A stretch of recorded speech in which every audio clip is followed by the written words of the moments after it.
Hare Krishna Mataji and Prabhujis. Please accept my humble obeisances. Thank you so much for joining our morning japa session. Yes. మనం 13 chapters అనేవి 12 chapters complete చేసి 13th chapter లోకి enter అయ్యాము Bhagavad Gita series లో భాగంగా. So ఇవాళ మనం 13th chapter లో 8 నుండి 12 శ్లోకాస్ వరకు డిస్కస్ చేయడానికి ట్రై చేద్దాం. Okay, so will start our session with మంగళాచరణ. ఓం అజ్ఞానతిమిరాంధస్య జ్ఞానాంజనశలాకయా చక్షురున్మీలితం యేన తస్మై శ్రీగురవే నమః. శ్రీచైతన్యమనోభీష్టం స్థాపితం యేన భూతలే స్వయం రూపః కదా మహ్యం దదాతి స్వపదాంతికం. వందేహం శ్రీగురోః శ్రీయుతపదకమలం శ్రీగురూన్ వైష్ణవాంశ్చ శ్రీరూపం సాగ్రజాతం సహగణ రఘునాథాన్వితం తం సజీవం సాద్వైతం సావధూతం పరిజన సహితం కృష్ణ చైతన్య దేవం శ్రీ రాధా కృష్ణ పాదాన్ సహగణ లలిత శ్రీ విశాఖాన్వితాంశ్చ నమో విష్ణుపాదాయ కృష్ణ ప్రేష్టాయ భూతలే శ్రీమతే భక్తి వేదాంత స్వామి నితి నామినే. నమస్తే సారస్వతే దేవే గౌరవాణి ప్రచారిణే నిర్విశేష శూన్యవాది పాశ్చాత్య దేశతారిణే. నమో మహావదన్యాయ కృష్ణ ప్రేమ ప్రధాయతే कृष्णाय कृष्ण चैतन्य नाम्ने गौरत्विषे नमः. हे कृष्ण करुणा सिंधो दीनबंधो जगत्पते गोपेश गोपिका कांत राधा कांत नमोस्तुते. तप्त कांचन गौरांगी राधे वृंदावनेश्वरी वृषभानुसुते देवी प्रणमामि हरिप्रिये. वाञ्छाकल्पतरुभ्यश्च कृपा सिन्धुभ्य एव च पतितानां पावनेभ्यो वैष्णवेभ्यो नमो नमः. जय श्री कृष्ण चैतन्य प्रभु नित्यानंद श्री अद्वैत गदाधर श्रीवासादि गौर भक्त वृंदा. हरे कृष्ण कृष्ण कृष्ण हरे हरे हरे राम राम राम हरे हरे. जय जय श्री चैतन्य जय नित्यानंद जय अद्वैत चंद्र जय गौर भक्त वृंदा. जय जय श्री चैतन्य जय नित्यानंद जय अद्वैत चंद्र जय गौर भक्त वृंदा. जय जय श्री चैतन्य जय नित्यानंद जय अद्वैत चंद्र जय गौर भक्त वृंदा. ओम नमो भगवते वासुदेवाय. ओम नमो भगवते वासुदेवाय.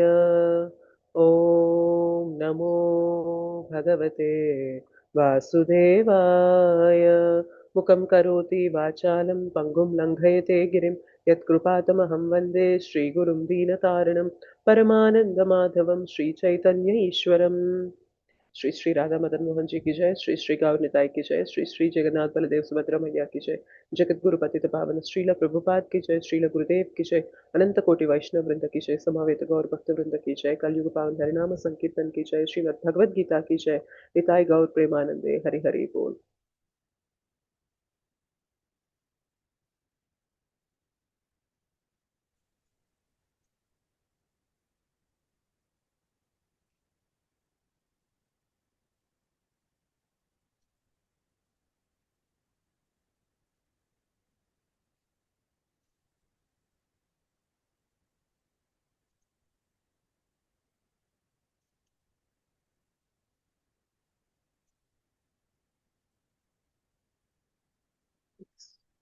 Thank you so much, Mataji and Prabhuji. Hare Krishna. हरे कृष्ण माताजी दंडवत प्रणाम. दंडवत प्रणाम माताजी. हरे कृष्ण. दंडवत प्रणाम. दंडवत प्रणाम. हरे कृष्ण माताजी दंडवत प्रणाम. हरे कृष्ण माताजी दंडवत प्रणाम. दंडवत प्रणाम. हरे कृष्ण माताजी दंडवत प्रणाम. हरे कृष्ण दंडवत प्रणाम. हरे कृष्ण. ఓకే, సో నిన్న మనం 13.7 శ్లోకాస్ వరకు డిస్కస్ చేసాం కదా. అవును మాతాజీ. సో ఎవరైనా చెప్పగలరా మనకి 13th చాప్టర్ నుండి 18th చాప్టర్ వరకు ఏమి యోగా అంటాము?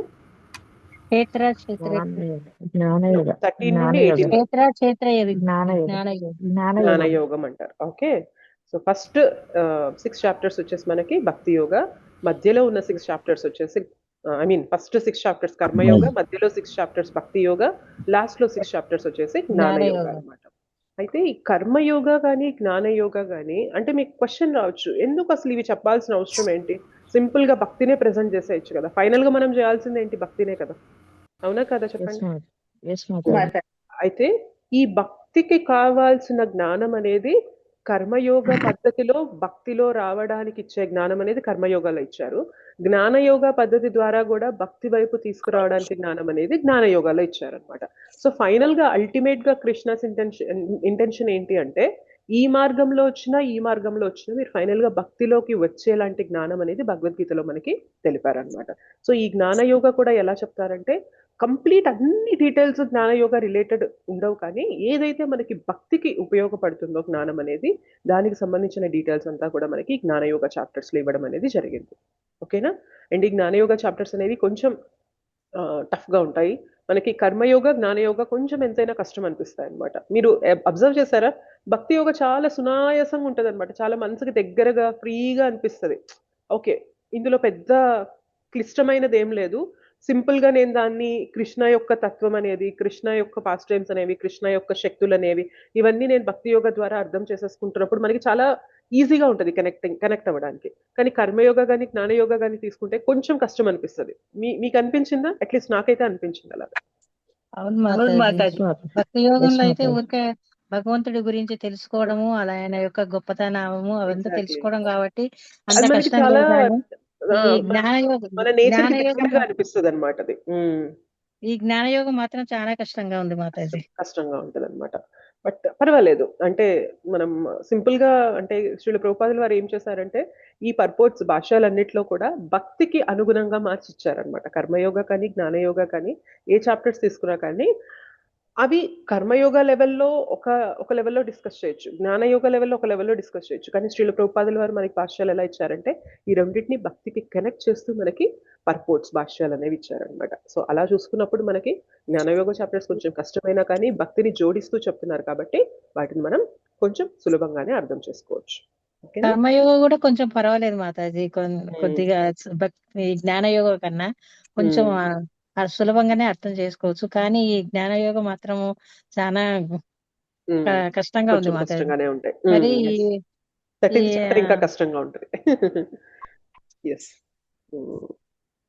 మీకు 14 అంటే త్రిగుణాల గురించి వస్తుంది, 15 అంటే మనకి పురుషోత్తమ యోగం గురించి వస్తుంది. అక్కడ కూడా మనకి భగవంతుని గురించి వస్తుంది అనమాట, ఆధ్యాత్మిక ప్రపంచం గురించి.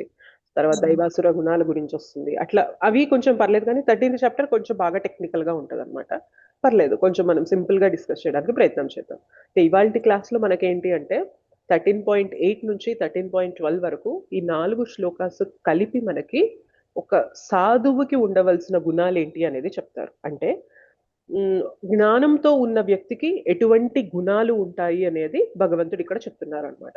సో ఈ గుణాలన్నీ చెప్పాక కృష్ణ ఏమంటారంటే ఫైనల్ గా ఎవరెవరికైతే ఈ గుణాలు ఉంటాయో వారిని జ్ఞానవంతులుగా గుర్తించాలి, ఎవరికైతే లేవో వాళ్ళు అజ్ఞానంలో ఉన్నట్లే అని చెప్పి చెప్తారనమాట కృష్ణ. ఓకేనా? సో ఒకసారి మనం ఏం చేద్దామంటే ఇవాళ 13.8 నుంచి 12 వరకు శ్లోకాస్ చూసి అనువాదం చదివేసి మనం డిస్కస్ చేద్దాం. ఎందుకంటే భాష్యం అనేది చాలా పెద్దగా ఉంటుంది, మనం 4 శ్లోకాస్ డిస్కస్ చేయాలి కాబట్టి మనకు అంత టైం సరిపోదు. సో భాష్యం అనేది మాత్రం మీరు సపరేట్ గా తర్వాత చదవండి క్లాస్ అయిపోయాక. మనము శ్లోకాస్ అండ్ అనువాదం చదివి ఒక్కొక్క క్వాలిటీ పైన మనకి ఇక్కడ 20 క్వాలిటీస్ చెప్తారనమాట కృష్ణ. ఆ 20 క్వాలిటీస్ పైన కొంచెం బ్రీఫ్ గా డిస్కస్ చేయడానికి ప్రయత్నం చేద్దాం. ఓకేనా? మాతాజీ మళ్ళీ భాష్యం ఒకసారి మాత్రం మాతాజీ మళ్ళీ ఒకసారి 4th, 5, 6, 7 ఇవి కొద్దిగా చిన్నగా చెప్పేసేయండి మాతాజీ, వివరించండి మాతాజీ మళ్ళీ ఒకసారి. ఓకే. నిన్న క్లాస్ లో ఎవరైనా నోట్స్ రాసుకొని కొంచెం చెప్పాలనుకుంటున్నారా? 4, 5, 6, 7 లో కొంచెం బ్రీఫ్ గా. మాతాజీ నిన్న మాతాజీ నోట్స్ రాసుకోనికి కూడా కొంచెం ఇబ్బంది అయింది మాతాజీ. అంటే పర్లేదు, మనలో ఎవరైనా క్లాసెస్ నిన్న అటెండ్ అయిన వాళ్ళు ఎవరైనా చెప్పాలి అనుకుంటే చెప్పండి, నేను దానికి ఏమైనా యాడ్ చేయాలంటే యాడ్ చేస్తాను, సో దట్ మీకు కూడా రివిజన్ అయినట్లుంటది. నిన్న 20 గురించి చెప్పారు మాతాజీ. ఒక్క నిమిషం, ఎవరు మాట్లాడుతున్నారు? భువనేశ్వరి మాతాజీ. చెప్పండి మాతాజీ, చెప్పండి. మనలో ఉండే 24 మూలకాల గురించి చెప్పారు మాతాజీ. ఆ మూలకాలు 24 మూలకాలు 24 మూలకాలు చెప్తాను మాతాజీ. పంచేంద్రియాలు మాతాజీ పంచభూతాలు, వాటి యొక్క ఇంద్రియాలు, భూమి, గంధము, జలము, రుచి, అగ్ని, రూపము, వాయువు, స్పర్శ, ఆకాశము, శబ్దము. సూక్ష్మ అంశములు మనస్సు, బుద్ధి మరియు అహంకారం మాతాజీ. జ్ఞానేంద్రియాలు వచ్చి కన్నులు, ముక్కు, చెవి, నాలిక మరియు చర్మము మాతాజీ. కర్మేంద్రియాలు కాళ్ళు, చేతులు, గొంతు, జననేంద్రియాలు పురుష నాళము మాతాజీ. మొత్తం 24 గురించి చెప్పారు మాతాజీ. ఇందులో మనకి మహత్తత్వం కూడా వస్తుంది అనమాట. ప్రకృతి త్రిగుణాలతో తయారైపోయి ఉంటుంది కాబట్టి అది కూడా ఒక ఎలిమెంట్ అవుతుంది అనమాట. సో మీరు 5 కర్మేంద్రియాలు, 5 జ్ఞానేంద్రియాలు, ఈ 5 జ్ఞానేంద్రియాల ద్వారా మనం తీసుకుంటాం కదా ఇన్ఫర్మేషన్. అంటే స్మెల్, టేస్ట్, టచ్, ఫామ్, అవి ఒక 5. మన పంచభూతాలు ఒక 5. ఇక్కడ 20 అయిపోయాయి మనకి. 5, 5, 5, 5 20 అయిపోయాయి. 3 సూక్ష్మమైనవి, మనస్సు, బుద్ధి, అహంకారం. ఇక్కడ 23 అయిపోయాయి. ఇంకొకటి ఏంటి అంటే మన ఏమంటారు, ప్రధాన అంటారు దాన్ని. మన ఈ త్రిగుణాలతో కూడిన ఈ జగత్తుని అంటారు అనమాట. ఓకేనా? ఇవి 24 ఎలిమెంట్స్ అనమాట. సింపుల్ గా ఇలా గుర్తుపెట్టుకోండి. 5, 5, 5, 5 ఈ 5 గుర్తుపెట్టుకోండి. 5 కర్మేంద్రియాలు, 5 జ్ఞానేంద్రియాలు, పంచభూతాలు. మనము కర్మేంద్రియాల మన జ్ఞానేంద్రియాలతో మనం స్పర్శ ఇస్తాం కదా, మనం తీసుకుంటాం కదా ఇన్ఫర్మేషన్. ఆ 5 ఒకటి, మిగిలిన 3 సూక్ష్మమైనవి, మనస్సు, బుద్ధి, అహంకారము. ఒకటేమో ఈ మహత్తత్వం. Okay, yes. ఇంకేం చెప్పుకున్నాం నిన్న క్లాస్ లో? చెప్పనా మాతాజీ? హరే కృష్ణ మాతాజీ. అనురాధ మాతాజీ చెప్పండి మాతాజీ. అనురాధ మాతాజీ ఏం చెప్పారంటే, ప్రాథమిక స్థితి జీవుడు ఏ ఏ స్థితుల్లో క్షేత్రంలో జీవుడు ప్రయాణం చేస్తాడు. ప్రాథమిక స్థితి దాన్ని అన్నమయ స్థితి అంటారు. జీవితం క్షేత్రం అనేది ఏర్పడిన తర్వాత ఏర్పడే స్థితే ఈ అన్నమయ స్థితి. మనిషి జీవుడు ఏర్పడిన తర్వాత ఏర్పడే స్థితి అన్నమయ స్థితి అని చెప్పారు. శరీరం అనేది ఎలా వచ్చింది, ఈ ప్రాణమయ స్థితిలో ఎలా మనం ఉనికిని మనం ఎలా గుర్తించుకోవాలి. ఇంకొకటేమో ఉద్ధరింపబడే స్థితి గురించి చెప్పారు. అదే జ్ఞానమయ స్థితి. అంటే మనకి ఇన్ఫర్మేషన్ మొత్తం కూడా ఎలా మనం సంపాదించుకోవాలి అనేది. ఈ రెండిట్లో కూడా భౌతికం, ఆధ్యాత్మికంలో ఎలా ఉండాలి, భౌతిక స్థితిలో మనం ఎలా ఉండాలి, ఆధ్యాత్మికంలో ఎలా ప్రయాణం చేయాలి, ఆత్మ గురించి తెలుసుకోవడం, ఇవన్నీ చెప్పారు మాతాజీ. Okay, fine. ఓకే, ఇంకా ప్రకృతి, పురుష, క్షేత్రం, క్షేత్రజ్ఞ, జ్ఞానం, క్షేత్రం అంటే ఏంటి చెప్పండి. ఈ 6 క్వశ్చన్స్ కి ఆన్సర్ చెప్పండి. క్షేత్రం అంటే శరీరం మాతాజీ. శరీరాన్ని క్షేత్రజ్ఞ ఎవరు? క్షేత్రజ్ఞుడు అంటే ఆత్మ మరియు పరమాత్మ ఇద్దరు ఉంటారు. జ్ఞానం అంటే ఇద్దరికి, ఆత్మకు క్షేత్రజ్ఞుడికి తెలుసుకునే వేదము మాతాజీ జ్ఞానము. జ్ఞానం అంటే క్షేత్రము, క్షేత్రజ్ఞ గురించి తెలుసుకునే జ్ఞానమే అది మనకి జ్ఞానం. జ్ఞేయం అంటే జ్ఞేయం రాలేదు. Okay, fine. ముందు శ్లోకాస్లో వస్తుంది, పర్వాలేదులేండి. ఇంకేమో ప్రకృతి అంటే చెప్పారా? ప్రకృతి అంటే ఈ పంచభూతాలు పంచభూతాలతో చేయబడిన ప్రకృతి. Okay, fine. ఎస్. ఇంకెవరైనా యాడ్ చేయాలనుకుంటున్నారా నిన్నటి క్లాస్ కి? పావని మాతాజీ హ్యాండ్ రైజ్ చేశారు, చెప్తారా? హరే కృష్ణ మాతాజీ, దండప్రణాం. శ్లోక వైజ్ ఏమేం చెప్పారంటే, ఏ శ్లోకాలో ఉందో క్లారిటీ కోసము 4th శ్లోకాల్లో యాక్చువల్ గా క్షేత్రజ్ఞ గురించి డీటెయిల్ గా చెప్తాము. 5th శ్లోకాలో వచ్చేసి ఇలాంటివన్నీ కూడా ఎన్నో వేదాల్లో చెప్పారు, ఎంతో మంది సాధువులు చెప్పారు, వేదాంత సూత్రాల్లో కూడా చెప్పబడింది అని కృష్ణ మనకి చెప్పారు 5th శ్లోకాలో. 6th శ్లోకాల్లో చెప్పింది ఏంటంటే, మన బాడీ ఏదైతే ఉందో అది 24 ఎలిమెంట్స్ మీరు చెప్పినట్టు, ఇప్పుడు మాతాజీ ప్రపోజ్ చెప్పినట్టు కూడా 6th శ్లోకాలో బాడీ కంపోజ్డ్ ఎలా మన శరీరం ఏర్పడింది అనే దాని గురించి చెప్పారు. అండ్ 7th శ్లోక వచ్చేసి ఏవైతే మెటీరియల్స్ తో మన శరీరం ఏర్పడిందో ఈ శరీరము ఎలా చేంజెస్ వస్తున్నాయి, సుఖానికి గాని దుఃఖానికి గాని, లేదా మన చేతన ఎలా చేస్తున్నామనే, మన చేతన ద్వారా మన బాడీలో వచ్చే చేంజెస్ అని కూడా చెప్పచ్చు. అది 7th శ్లోకాల్లో చెప్తారు. దాని గురించి అన్నపాన అవి స్టేజెస్ గురించి చెప్పారు. మనం బాడీ గురించి చేస్తున్నామా, లేకపోతే బాడీలో వచ్చే చేంజెస్ గురించి చేతన చేస్తున్నామా. స్టేజెస్ లాస్ట్ లో ఒక 6 స్టేజెస్ చెప్పారు ప్రభుజీ. సో ఆ 6 స్టేజెస్ లో లాస్ట్ లో వచ్చేసేది మనకి ఆనందమయ స్టేజ్ అనేది తెలుసుకున్నాము. వాటికంటే ముందు ఉండేది స్టేజెస్ 5 స్టేజెస్ కూడా ఉన్నాయి. అన్నమయ, ప్రాణమయ, జ్ఞానమయ, విజ్ఞానమయ. ఈ 4 చేస్తూ ఉంటే అప్పుడు మనం ఫైనల్ గా ఆనందమయ స్టేజ్ కి వెళ్తాం అనేది కూడా చెప్పారు. హరే కృష్ణ. హరే కృష్ణ మాతాజీ, దండవత్ప్రణామం. థ్యాంక్ యూ మాతాజీ. నరసింహదాస్ ప్రభుజీ మీరు కూడా చెప్తారా? హరే కృష్ణ మాతాజీ. హరే కృష్ణ ధన్యవాదాలు. ప్రభుజీ. ధన్యవాదాలు. మాతాజీ చెప్పినట్టు అన్ని విషయాలు చెప్పారు మాతాజీ. అంటే జ్ఞానం జ్ఞానం అనేది థియరిటికల్ కోర్స్ అని చెప్పారు. విజ్ఞానం అనేది ప్రాక్టికల్ కోర్సు. ఈ రెండు వచ్చిన తర్వాత ఆనందమయ స్థితికి మనం చేరుకుంటామని చెప్పారు మాతాజీ. హరే కరెక్ట్. కృష్ణ. హరే కృష్ణ. జ్ఞానం అంటే నాలెడ్జ్, విజ్ఞానం అంటే రియలైజేషన్. ఆ నాలెడ్జ్ అనేది మనము రియలైజ్ అయితే మనకి ఏదైతే తెలుస్తుందో దాన్ని విజ్ఞానం అంటారు. Yes Mataji. Hare Krishna. Thank you Prabhuji. Kishan Prabhuji. ఇంకేం లేదు మాతాజీ, అంతా వాళ్ళు చెప్పేశారు. అందరూ okay, sure sure Prabhuji. Anuradha Mataji మీరు హ్యాండ్ రైజ్ చేస్తారు, ఇంకేమైనా యాడ్ చేస్తారా? Okay, fine.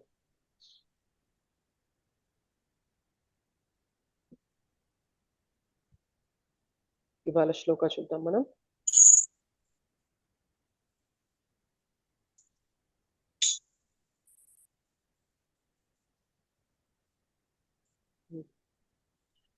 ఫస్ట్ మనం శ్లోకాస్ అన్ని చదివేద్దాము.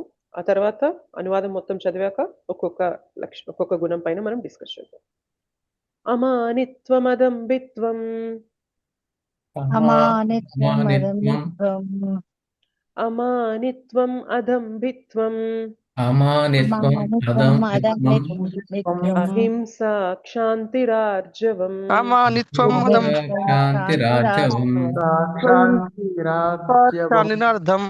అహింసా క్షాంతిరార్జవం ఆచార్యోపాసనం శౌచం ఆచార్యోపాసనం శౌచం స్థైర్యమాత్మ వినిగ్రహః స్థైర్యమాత్మ వినిగ్రహః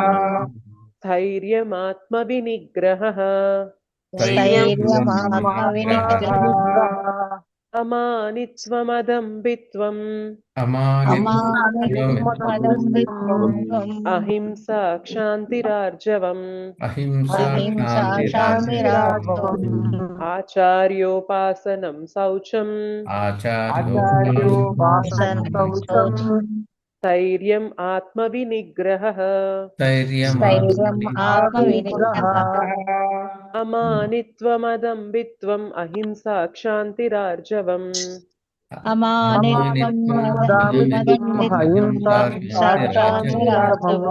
ఆచార్యోపాసనం శౌచం స్థైర్యం ఆత్మ వినిగ్రహః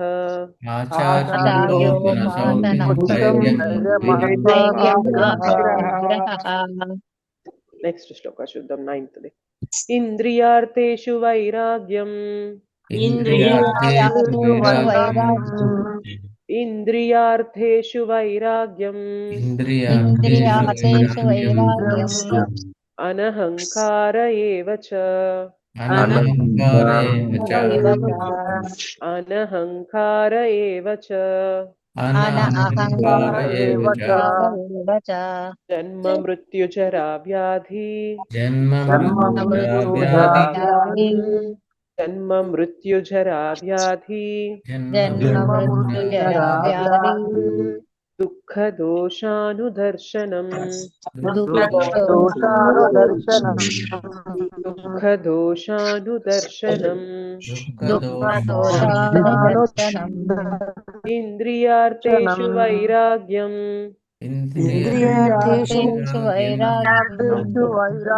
వైరాగ్యం అనహంకార ఏవ చ జన్మ మృత్యుజరా వ్యాధి దుఃఖ దోషానుదర్శనం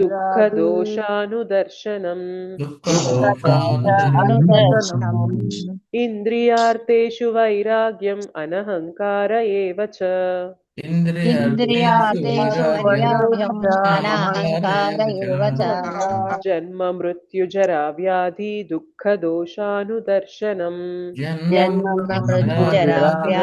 దుఃఖ దోషానుదర్శనం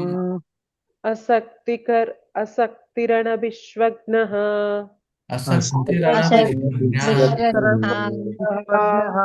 అసక్తిరణభిష్వగ్నః पुत्रधारगृहादिषु पुत्रधारगृहादिषु नित्यं च समचित्तत्वम्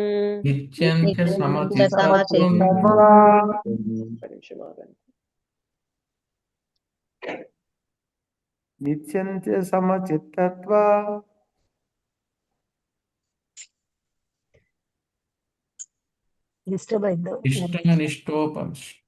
నిత్యం చ సమచిత్తత్వం ఇష్టానిష్టోపపత్తిషు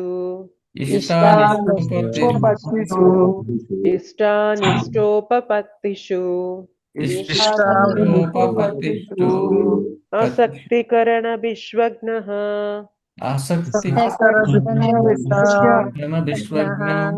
పుత్రధారగృహాదిషు నిత్యం చ సమచిత్తత్వం ఇష్టానిష్టోపపత్తిషు ఆసక్తిరణ విశ్వజ్ఞః పుత్రధారగృహాదిషు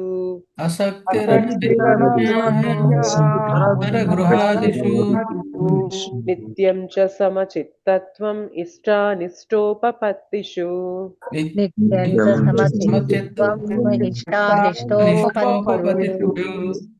మయి చానన్యయోగేన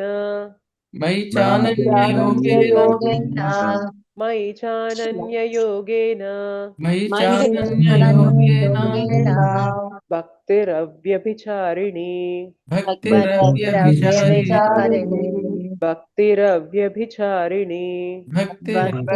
వివిక్తదేశ సేవిత్వం అరతిర్జన సంసది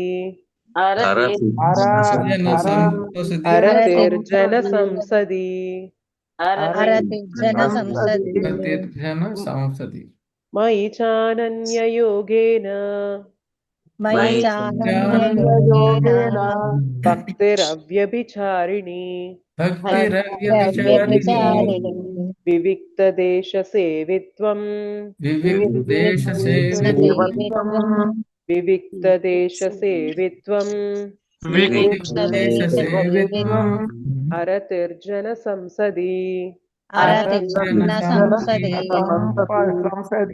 అరతిర్జన సంసది మయి చానన్యయోగేన భక్తిరవ్యభిచారిణి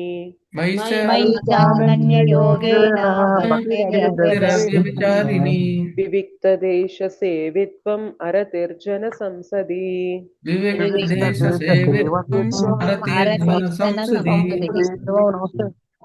నెక్స్ట్ శ్లోక చూద్దాం.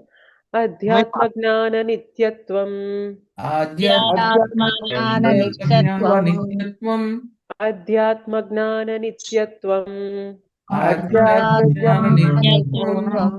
తత్వజ్ఞానార్థదర్శనం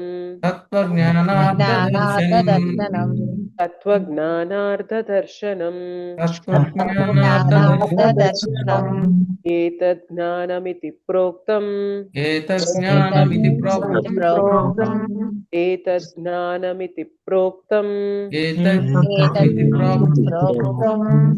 అజ్ఞానం యదతోన్యథా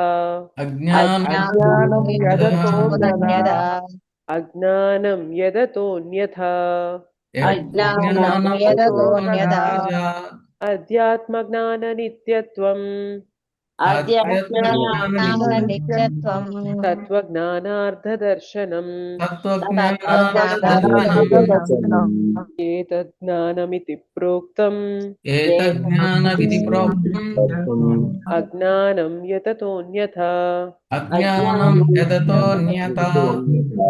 అధ్యాత్మజ్ఞాన నిత్యత్వం తత్వజ్ఞానార్థదర్శనం.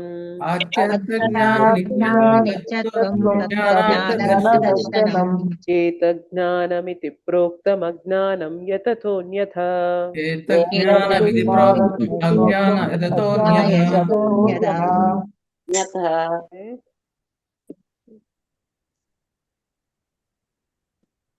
నరసింహదాస్ ప్రభుజీ.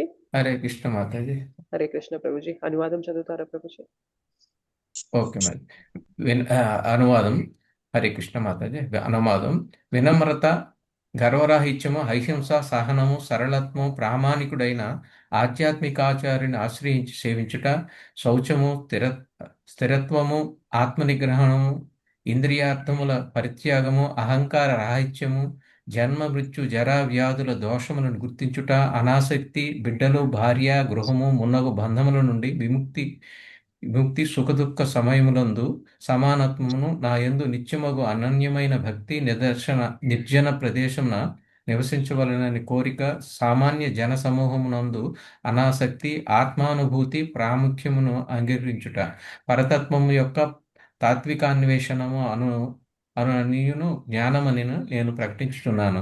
వీటికి అన్యమైనది ఏదైనా అజ్ఞానమే. హరే కృష్ణ మాతాజీ. హరే కృష్ణ ప్రభుజీ. యా, సో ఇక్కడ మనకి 20 లక్షణాలు అనేవి చెప్తారనమాట కృష్ణ. 20 లక్షణాలన్నీ చెప్పి ఏమంటున్నారంటే 20 లక్షణాలు ఏ వ్యక్తిలో అయితే ఉంటాయో అటువంటి వ్యక్తిని జ్ఞానవంతుడు అని పిలవాలి అంటున్నారు. అంటే 20 లక్షణాలు ఉంటేనే అది జ్ఞానం అని చెప్పి చెప్తున్నారు అనమాట.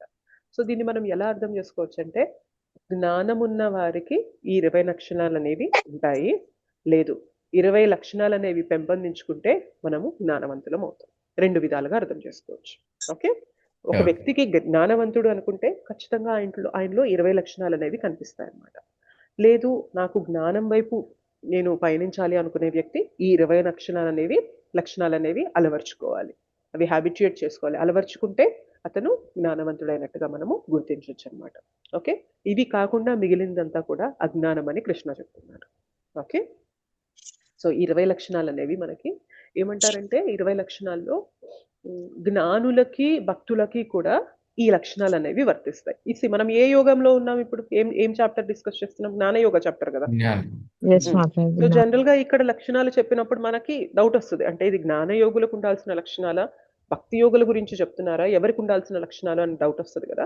సో ఏమంటారంటే ఇక్కడ ఈ 20 లక్షణాలు అన్ని కూడా ఇందులో స్పెసిఫిక్ గా 18 క్వాలిటీస్ అనేవి భక్తులకు ఉంటాయి, ఒక 2 క్వాలిటీస్ అనేవి ఎస్పెషల్లీ జ్ఞానయోగులకు ఉంటాయి అన్నమాట. సో 20 క్వాలిటీస్ లో ఫస్ట్ 18 అనేవి జ్ఞానులకి భక్తులకి కామన్ గా ఉంటాయి. లాస్ట్ 2 క్వాలిటీస్ అనేవి మనకి జ్ఞానులకి సంబంధించి చెప్తున్నారు అనమాట. మధ్యలో ఒక్క క్వాలిటీ వస్తుంది, ఆ క్వాలిటీ ఎస్పెషల్లీ భక్తి యోగులకు గురించి చెప్తున్నారు అనమాట. సో ఆ క్వాలిటీస్ ఏంటి అనేది ఒక్కొక్కటి డిస్కస్ చేస్తూ మీకు చెప్తాను. బట్ ఈ 18 క్వాలిటీస్ అనేవి జ్ఞానయోగులకి భక్తి యోగులకి కామన్ గా ఉంటాయి అనమాట.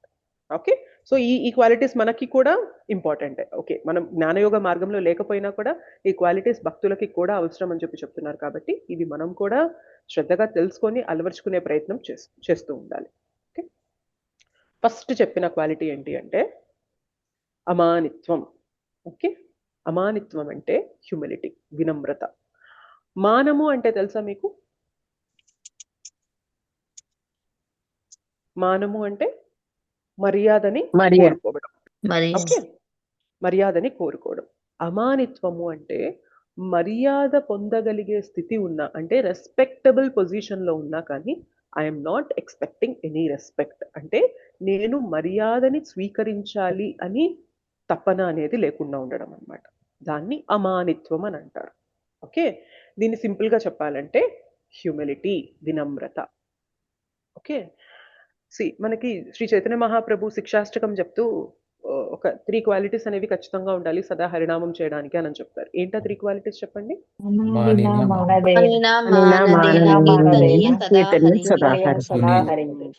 సో మనకి తృణాదపి సునీచేన తరోరివా సహిష్ణున అమానిన మానదేన కీర్తనీయ సదాహరి. ఈ లక్షణాలు ఉంటేనే మనము భగవన్నామాన్ని సదా జపించగలము అని చెప్పి చెప్తున్నారు అన్నమాట. ఓకే, అయితే అసలు ఈ హ్యూమిలిటీ, వినమ్రత అంటే అర్థం ఏంటి? చాలాసార్లు వినమ్రత అంటే మనకి ఏం డౌట్ వస్తుంది అంటే అయ్యో నాకేం చేత కాదండి, నా వల్ల కాదండి అని చెప్పుకోవడం వినమ్రతనా? లేకపోతే ఏంటి అసలు వినమ్రత అంటే? ఈ- ఏ లక్షణాన్ని వినమ్రత అని చెప్తున్నారు అంటే, యూజువల్గా మన గురించి తక్కువ చెప్పుకోవడాన్ని వినమ్రత అని ఫీల్ అవుతూ ఉంటాం. నాకు చేత కాదండి, నేను ఫాలన్ అండి, నాకేం రాదండి, ఏదో ఇది దీనివల్ల ఇది అవుతుందండి, నాకేం తెలియదండి, ఐఎమ్ సో ఫాలన్ అని చెప్తూ ఉంటాం మనం. చాలా అధమ స్థితిలో ఉన్నాను అని చెప్పుకుంటూ ఉంటాం. అది వినమ్రతన అంటే? బేసిక్గా that is not called humility. అది కాదనమాట. హ్యూమిలిటీ అంటే అర్థం ఏంటంటే, మన గురించి తక్కువ చేసుకొని చెప్పడం కాదు హ్యూమిలిటీ అంటే. మన గురించి తక్కువ చెప్పి భగవంతుని గురించి ఎక్కువ చేసి చెప్పడం వినమ్రత అనమాట. ఓకే. సో హ్యూమిలిటీని తప్పుగా అర్థం చేసుకునే విధం ఏంటి అంటే, we speak very low of our self. మన గురించి చాలా తక్కువ చేసుకొని కింద స్థాయిలోకి తీసుకెళ్ళి చెప్పుకుంటూ ఉంటాం. అది కాదు హ్యూమిలిటీ. హ్యూమిలిటీ అంటే మన గురించి అసలు చెప్పడం తగ్గించేసి భగవంతుని గురించి చెప్పడం ఎప్పుడైతే ఎక్కువ అవుతుందో దాన్ని హ్యూమిలిటీ అని చెప్తారనమాట. ఓకే. చాలాసార్లు సెల్ఫ్ పిటీ అంటే నాకు చేత కాదు, లేకపోతే హృదయ దౌర్బల్యాన్ని కూడా హ్యూమిలిటీ, వీక్నెస్ ఆఫ్ హార్ట్ ఏదైతే ఉంటుందో అది కూడా హ్యూమిలిటీ అనుకుంటాం. లేకపోతే ఇన్ఫీరియారిటీ కాంప్లెక్స్ ఉంటుంది కదా కొందరికి, ఆ, ఆ, నేను నా వల్ల కాలేదండి, నేను అలా చేయలేకపోయాను, అది ఇది అని ఇన్ఫీరియారిటీ కాంప్లెక్స్ లో ఉంటారు కదా, దాన్ని హ్యూమిలిటీ అంటారా అంటే అది కూడా కాదనమాట. కొందరైతే ల్యాక్ ఆఫ్ సెల్ఫ్ రెస్పెక్ట్ అంటే, ఓకే నాకు ఆ, ఎక్కడైతే ఎక్కడైతే వీళ్ళు నెగ్గలేదో, నెగ్గని పక్షంలో వీళ్ళకి మర్యాద దక్కలేదు అనుకోండి, వీళ్ళు మాట్లాడలేని స్థితిలో ఉన్నప్పుడు నేను హంబుల్గా ఉన్నానండి అక్కడ అని చెప్పుకోవడం అనేది కాదనమాట. మర్యాద దక్కే స్థితిలో కూడా మర్యాదని ఆశించకుండా ఉండడం అనేది హ్యూమిలిటీ. ఓకే. నేను నెగ్గలేని స్థితిలో నేను కామ్గా అయిపోయాను అనేది హ్యూమిలిటీ కాదు. నెగ్గినా నెగ్గకపోయినా, మర్యాద అనేది వస్తున్నా రాకపోయినా, ఏదైనా కానీ ఫోకస్ అనేది కృష్ణ పైన పెట్టి మన చేతనంతా కృష్ణ పైన అబ్జర్వ్ చేసుకొని ఉండడం అనేది హ్యూమిలిటీ అనమాట, వినమ్రత అనమాట. ఓకే. అండ్ ఇంకొన్నిసార్లు ఏమనుకుంటామంటే, ఫ్రస్ట్రేషన్లో ఏం చేయలేక అది హంబుల్ అని చెప్పుకుంటూ ఉంటాం అనమాట. Frustration is not humility. Frustration అంటే నీకు చేతగాక నువ్వు అయిపోయింది హ్యూమిలిటీ అవ్వదన్నమాట. ఫ్రస్ట్రేషన్లో నాకు ఇంకా ఏం మాట్లాడాలో తెలియలేదు అందుకని నేను కామైపోయాను, అది హ్యూమిలిటీ కాదనమాట. హ్యూమిలిటీ అంటే always be absorbed in Krishna, కృష్ణాని ఎక్కువ చేసి చెప్పడం. ఓకే. ఎలా ఎలా వస్తుంది హ్యూమిలిటీ అంటే, ఎలా మనం బిల్డ్ చేసుకోగలుగుతాం హ్యూమిలిటీ అంటే, ఎప్పుడైతే మనకు అర్థమవుతుందో కృష్ణ దేవాది దేవుడు, ఆయన విభు అంత, ఆయన ఇన్ఫినిట్, ఆయన అనంతమైన వాడు, నేను ఆయన అంశని. కేవలం జస్ట్ ఆలోచించండి, ఇంత శరీరానికి చేతన ఎక్కడి నుండి వస్తుంది చెప్పండి?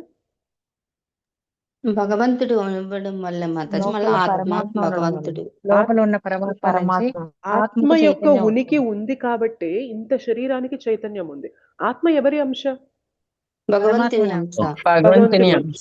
సో భగవంతుని అంశ అది ఎంత సైజ్ అని చెప్తున్నాం మనము? వెంట్రుక కొనలో 10,000 వంతు 10,000 భాగం అని వంతు. చెప్తున్నాం. అంత సైజు ఆత్మ ఉంటేనే ఇంత చైతన్యం ఉంది అంటే, భగవంతుడు అనంతమైన సచ్చిదానంద విగ్రహుడైతే మరి ఆయన ఎంత పవర్ఫుల్ అయి ఉండాలి ఆలోచించండి.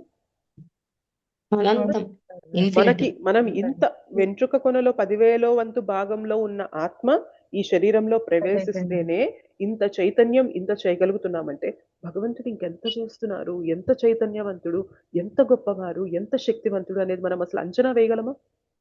అసలు ఊహించలేము మాతాజీ. ఊహించలేము అనమాట. మన ఊహలకి అందరనమాట. ఎప్పుడైతే ఈ విషయం అర్థమవుతుందో ఆటోమేటిక్గా ఆ వ్యక్తులు వినమ్రత అనేది వస్తుంది అనమాట. నేను ఒక షార్ట్ వీడియో చూసానమాట. ఇది ఎలా ఉంటది అంటే, మన మన స్థితి నుండి ఒక్కొక్కటి ఇట్లా పైకి పైకి పైకి పైకి తీసుకొస్తూ ఉంటారనమాట. మనం ఇప్పుడు హైదరాబాద్లో ఉన్నాము. హైదరాబాద్లో నేను ఒక ఇంట్లో ఇట్లా కూర్చొని ఉన్నాను. సో ఇట్లా హైదరాబాద్లో నేనున్న ఇల్లు లాంటి ఎన్నో ఇల్లులు ఉన్నాయి. ఇట్లా హైదరాబాద్ లాంటి సిటీస్ ఈ దేశంలో ఎన్నో ఉన్నాయి. ఇట్లాంటి దేశాలు ఈ భూ ప్రపంచంలో ఎన్నో ఉన్నాయి. ఇట్లాంటి భూమి అనే గ్రహాలు ఈ జగత్తులో ఎన్నో ఉన్నాయి.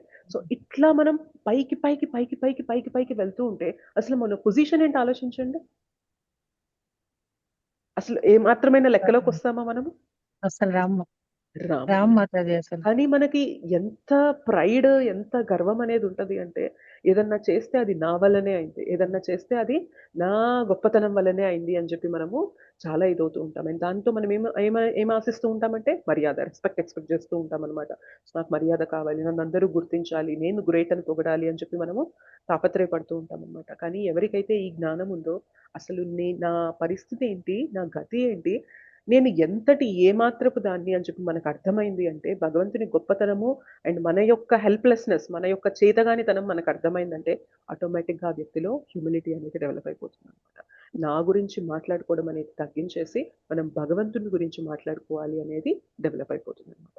That is humility. ఓకేనా? సో బేసిక్గా వినమ్రత అంటే మనం మన రియల్ పొజిషన్ అనేది అర్థం చేసుకోవడం, భగవంతునితో మన యొక్క సంబంధాన్ని అర్థం చేసుకొని మన స్థితి ఏంటి, భగవంతుడు ఎంత గొప్పవాడు, మనం ఆయనకి ఎలా సంబంధించిన వాళ్ళము అని తెలుసుకొని మాట్లాడే స్థితి అనేది హ్యూమిలిటీ అన్నమాట. ఓకే, సో ఇది ఎప్పుడు కూడా భగవంతుని పైన మన చేతనాన్ని నిలిపేలాగా ఉండేదాన్ని హ్యూమిలిటీ అని చెప్పి చెప్తారు. మన గురించి ఏదో తక్కువ చేసేసుకొని చెప్పడాన్ని హ్యూమిలిటీ అని చెప్పారు. కానీ జ్ఞానం అర్థమైంది అనుకోండి, భగవంతుడు అంతటి వ్యక్తి నాకు ఇన్ని ఇచ్చారు కాబట్టి నేను ఇది చేయగలుగుతున్నాను, సో ఆయన కృప లేకుండా ఏది నడవదు అని తెలుసుకొని ఆ జ్ఞానపూర్వకంగా బిహేవ్ చేసే పద్ధతినే హ్యూమిలిటీ అని చెప్పి చెప్తారు అనమాట. సో హ్యూమిలిటీ అంటే ఏంటంటే మన యొక్క దురహంకారాన్ని రిజెక్ట్ చేయడం అనమాట.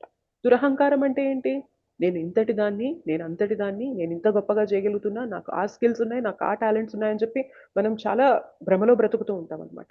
దాన్ని పక్కన పెట్టి నేను ఏది చేసినా భగవంతుని కృపతోనే అవుతుంది అని తెలుసుకొని దాన్ని ఎక్నాలెడ్జ్ చేయడమే హ్యూమిలిటీ అనమాట. ఓకే, అర్థమైందా? క్లియరా? అర్థమైంది మాతాజీ. ఎస్. ఓకే, అది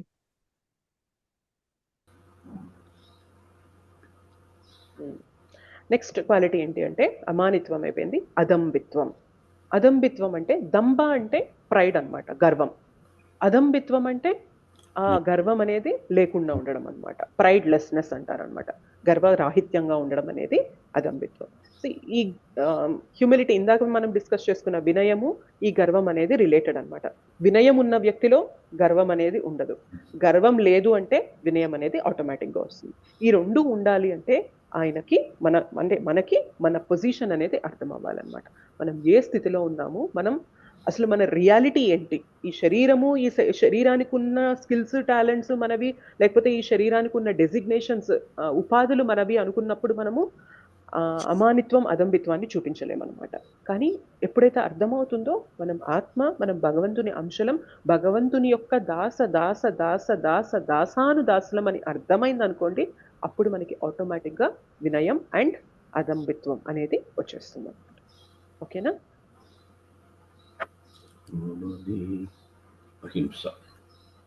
నెక్స్ట్ అహింస.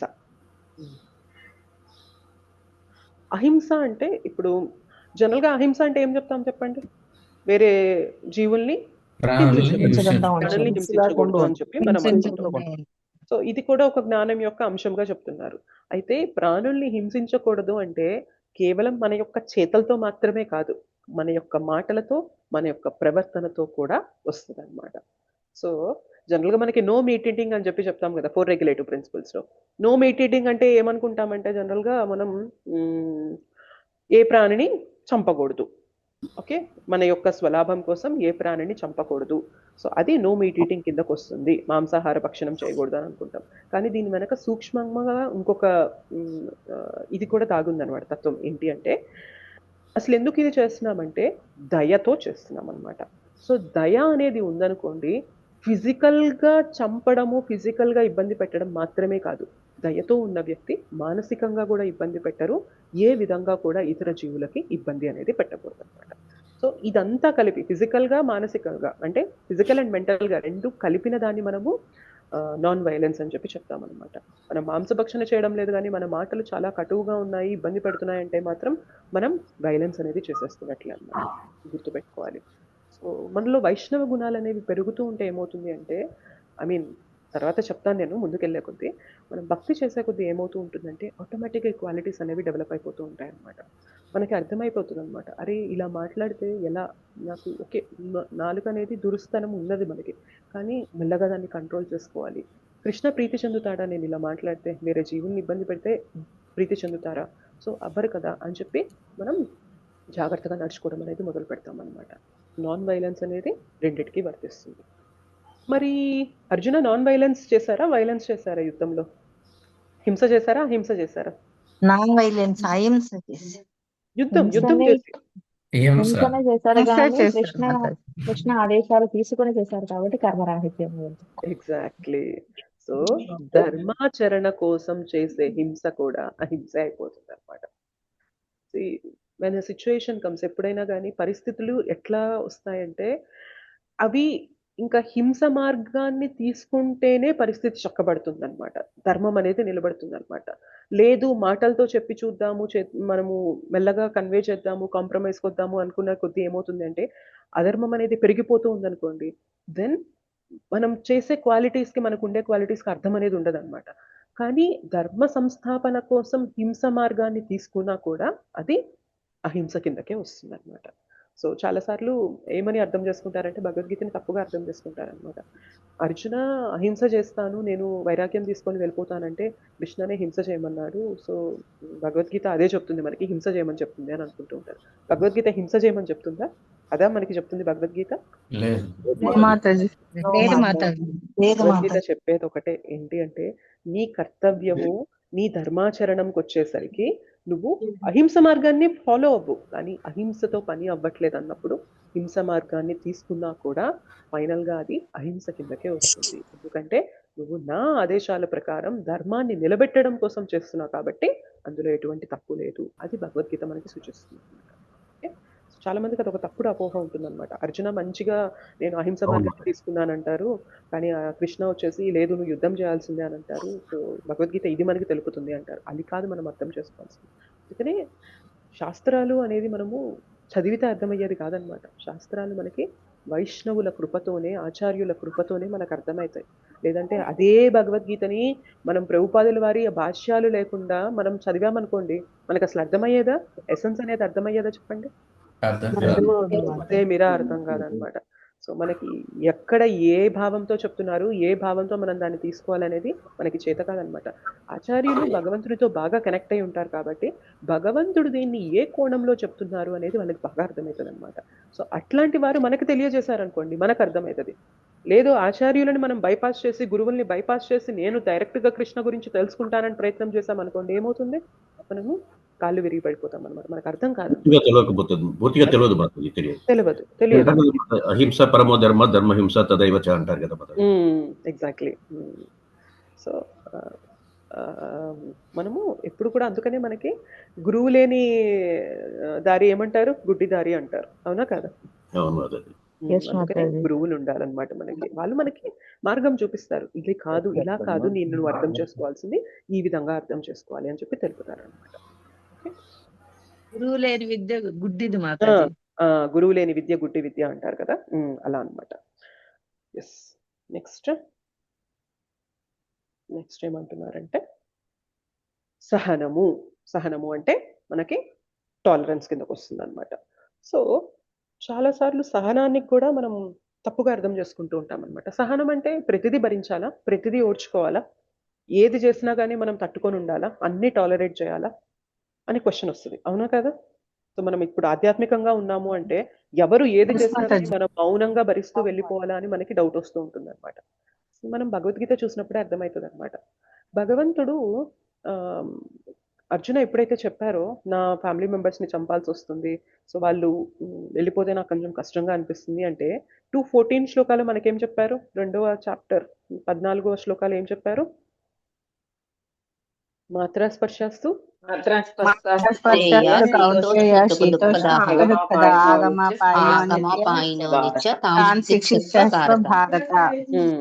సో ఏం చెప్తున్నారు?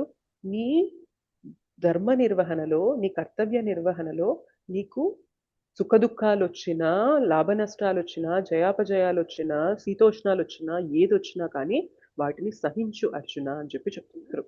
సో కర్తవ్యాన్ని ఫాలో అవ్వడంలో నీకు వచ్చే సుఖదుఖాలు, లాభ నష్టాలు, శీతోష్ణాలు, మాన అపమానాలు వాటిని సహించు, కానీ కర్తవ్యాన్ని చెయ్యకుండా ఉండడాన్ని మాత్రం సహించద్దు అని చెప్తున్నారు. కృష్ణ చెప్పారా, పర్లేదులే అర్జున, సరే నువ్వు సహిస్తానంటున్నావు కదా, యుద్ధం చేయకపోయినా పర్లేదులే, సరే నువ్వు మంచి మార్గాన్ని తీసుకున్నావు, అడవికి వెళ్ళిపోయి చక్కగా నీ పని నువ్వు చేసుకో, నీ జ్ఞానయోగ పద్ధతిలో నువ్వు వెళ్ళిపో అని చెప్పారా? దాన్ని ఏదైతే అవమానం జరిగిందో, ఏదైతే అధర్మం జరుగుతుందో దాన్ని సహించమని చెప్పారా? లేదు లేదు మాతాజీ. చెప్పలేదు. కానీ కర్తవ్య నిర్వహణలో నాకు కష్టంగా ఉంది, నా నా తాతని, నా గురువుల్ని ఎదిరించడం నాకు కష్టంగా ఉంది, వాళ్ళు వెళ్ళిపోతే నేను ఉండలేను, అది నాకు కష్టంగా ఉంది అన్నప్పుడు దానికి ఏం చెప్పారు? దాన్ని సహించాలని చెప్పారా లేదా? చెప్పారు మాతాజీ. చెప్పారు. సో సహనం అనే దానికి వచ్చినప్పుడు ప్రతిదీ సహించాల్సిన అవసరం లేదు. టాలరెన్స్ అంటే గుర్తుపెట్టుకోండి, సింపుల్ ఫార్ములా ఏంటి అంటే keeping small things small and keeping big things big. చిన్న విషయాల్ని చిన్నవిగా ఉంచి పెద్ద విషయాల్ని పెద్దవిగా ఉంచడమే సహనం అన్నమాట. అంటే మనందరి జీవితాల్లో అత్యంత పెద్దదైన విషయం ఏంటి చెప్పండి? భగవంతుని సేవ, కృష్ణ కోసం మనం ఎగ్జాక్ట్లీ భగవంతునితో మన సంబంధాన్ని తిరిగి పునఃస్థాపించుకోవడం అనేది అత్యంత పెద్ద విషయం అన్నమాట. మన హ్యూమన్ లైఫ్ పర్పజే అది కదా, మనకి మానవ జన్మ దొరికిందే ఎందుకు అంటే మనము ఏదైతే రిలేషన్ కోల్పోయామో భగవంతునితో, ఈ జన్మ ద్వారా తిరిగి ఆ సంబంధాన్ని మనము పునరుద్ధరించుకోవడానికి అన్నమాట. సో ఇది ప్రతి ఒక్కరి మానవునిగా జన్మ తీసుకునే ప్రతి ఒక్కరి యొక్క హయ్యెస్ట్ థింగ్ ఏంటి అంటే భగవద్భక్తి చేసుకొని భగవంతునితో మనము ఆ సంబంధాన్ని తిరిగి ఎస్టాబ్లిష్ చేసుకోవడం. అది పెద్ద విషయం అన్నమాట. పెద్ద విషయాన్ని పెద్దగా ఉంచాలి, చిన్న విషయాన్ని చిన్నగా ఉంచాలి. చిన్న విషయం అంటే ఏంటి అంటే, ఓకే నేను భక్తి చేస్తున్నప్పుడు నన్ను కొందరు అవమానిస్తున్నారు, నేను భక్తి చేస్తున్నప్పుడు లేకపోతే నేను ఏదో క్లాసెస్ వింటున్నాను, నాకు కొందరు ఇది చేస్తున్నారు, ఇంట్లో అంతా సపోర్ట్ చేయడం లేదు, లేకపోతే ఇంకేదన్నా మనల్ని కొంచెం వెనక నుండి ఎవరో మన పైన నిందలు మోపుతూ ఉన్నారు. సో ఇట్లాంటివన్నీ ఏంటి అంటే చిన్న చిన్న విషయాలు అన్నమాట. ఓకే, భక్తికి అగేన్స్ట్గా వచ్చేసారనుకోండి, ఇప్పుడు ఫర్ ఎగ్జాంపుల్ ఎలా చెప్పాలి, కొందరికి 4 రెగ్యులేటివ్ ప్రిన్సిపల్స్ మనం ఫాలో అవుతూ ఉంటాం. సో మనము టీ కాఫీ మానేస్తాము, ఆనియన్ గార్లిక్ మానేస్తాము, మనము ఈ రెగ్యులేటివ్ ప్రిన్సిపల్స్ అన్ని మానేస్తాం. కానీ మన ఇంట్లో ఉన్న వాళ్ళందరూ కూడా మానేయాలి అంటే కుదురుతుందా? అది సో మన ఇంట్లో ఎవరైనా వచ్చారు, గెస్ట్ వచ్చారు, వాళ్ళకి టీ పెట్టియాల్సి వచ్చింది, కాఫీ పెట్టివ్వాల్సి వచ్చింది అనుకోండి, అరే నేను అసలు ఇది చేయకూడదు కదా, నేను చేయాల్సి వస్తుంది అని చెప్పి మనం బాధపడే కంటే కూడా మన కర్తవ్యం, అది చిన్న విషయం, మనల్ని తాగమంటే మనం బాధపడాలి, ఎందుకంటే మన యొక్క ఆధ్యాత్మిక పురోగతికి అది అడ్డవుతుంది కాబట్టి, అది మనం రెగ్యులేటివ్ ప్రిన్సిపల్ బ్రేక్ చేస్తున్నాం కాబట్టి నేను అది ఖచ్చితంగా ఫాలో అవ్వను. అది పెద్ద విషయం కాబట్టి అక్కడ మనం సహనం తీసుకోవాల్సిన అవసరం లేదు. ఇప్పుడు మన దగ్గరకు వచ్చి మీరు మాంసభక్షణం చేయండి, లేకపోతే మీరు టీ కాఫీ తీసుకోండి, ఆనియన్ గార్లిక్ తీసుకోండి అని మనల్ని ఎవరైనా ఫోర్స్ చేశారనుకోండి, అక్కడ సహనం చూపించాల్సిన అవసరం లేదు. కానీ మేం తీసుకుంటాము అనుకున్నప్పుడు మీరు కూడా తీసుకోవడానికి వీల్లేదు, నేను ఒప్పుకోను అని చెప్పి మనము ఆ చిన్న విషయాన్ని పెద్దది చేస్తామనుకోండి, అనవసరంగా మన చేతన అనేది డిస్టర్బ్ అయిపోతుంది. అలానే మన గురించి ఎవరైనా మన వెనక నిందలు చెప్తూ, చాడీలు చెప్తూ అట్లా గాసిప్ చేస్తూ ఉన్నారనుకోండి, అది పెద్ద విషయమా చిన్న విషయమా? మనకి చిన్న విషయం చిన్న విషయం. కానీ మన మనసు ఏం చేస్తుందంటే, అరే నీ గురించి ఇలా మాట్లాడుతున్నారా, నువ్వేం చేసావని, నువ్వు ఇంత చేసినా నీ గురించి ఇలా మాట్లాడుతుంటారా, వీళ్ళకి ఎంత చేసినా కానీ తృప్తి అనేది ఉండదు, నా గురించి ఎప్పుడు ఇలా మాట్లాడుతూనే ఉంటారు అని చెప్పి మన మనసు ఎప్పుడు కూడా దానిపైన ఎక్కువ ఫోకస్ చేయడానికి ప్రయత్నం చేస్తూ ఉంటుంది. మన రిసోర్సెస్ అనేవి ఆల్వేస్ లిమిటెడ్, గుర్తుపెట్టుకోండి. మన సమయం లిమిటెడ్, మన ఎనర్జీ లిమిటెడ్, మన యొక్క చేతన కూడా లిమిటెడ్ అన్నమాట. సో ఈ మూడింటిని మన జీవితంలో అత్యంత పెద్దదైంది ఏదైతే ఉందో దానిపైన పెట్టామనుకోండి, ఆటోమేటిక్గా మిగిలిన విషయాలు అనేవన్నీ పక్కకి వెళ్ళిపోతూ ఉంటాయి అన్నమాట. మీకు తెలుసా ఈ చిన్న ఎగ్జాంపుల్? ఒకసారి ఏమవుతుందంటే, ఒక టీచరు ఒక జార్ తీసుకొస్తుంది, జార్ తీసుకొచ్చి పెద్ద పెద్ద రాళ్ళు తెచ్చింది, తర్వాత చిన్న చిన్న రాళ్ళు తెచ్చింది, ఆ తర్వాత ఇసుక తెచ్చింది, ఆ తర్వాత వాటర్ తెచ్చింది. జనరల్గా మనం ఫస్ట్ ఏం నింపాలి దాంట్లో?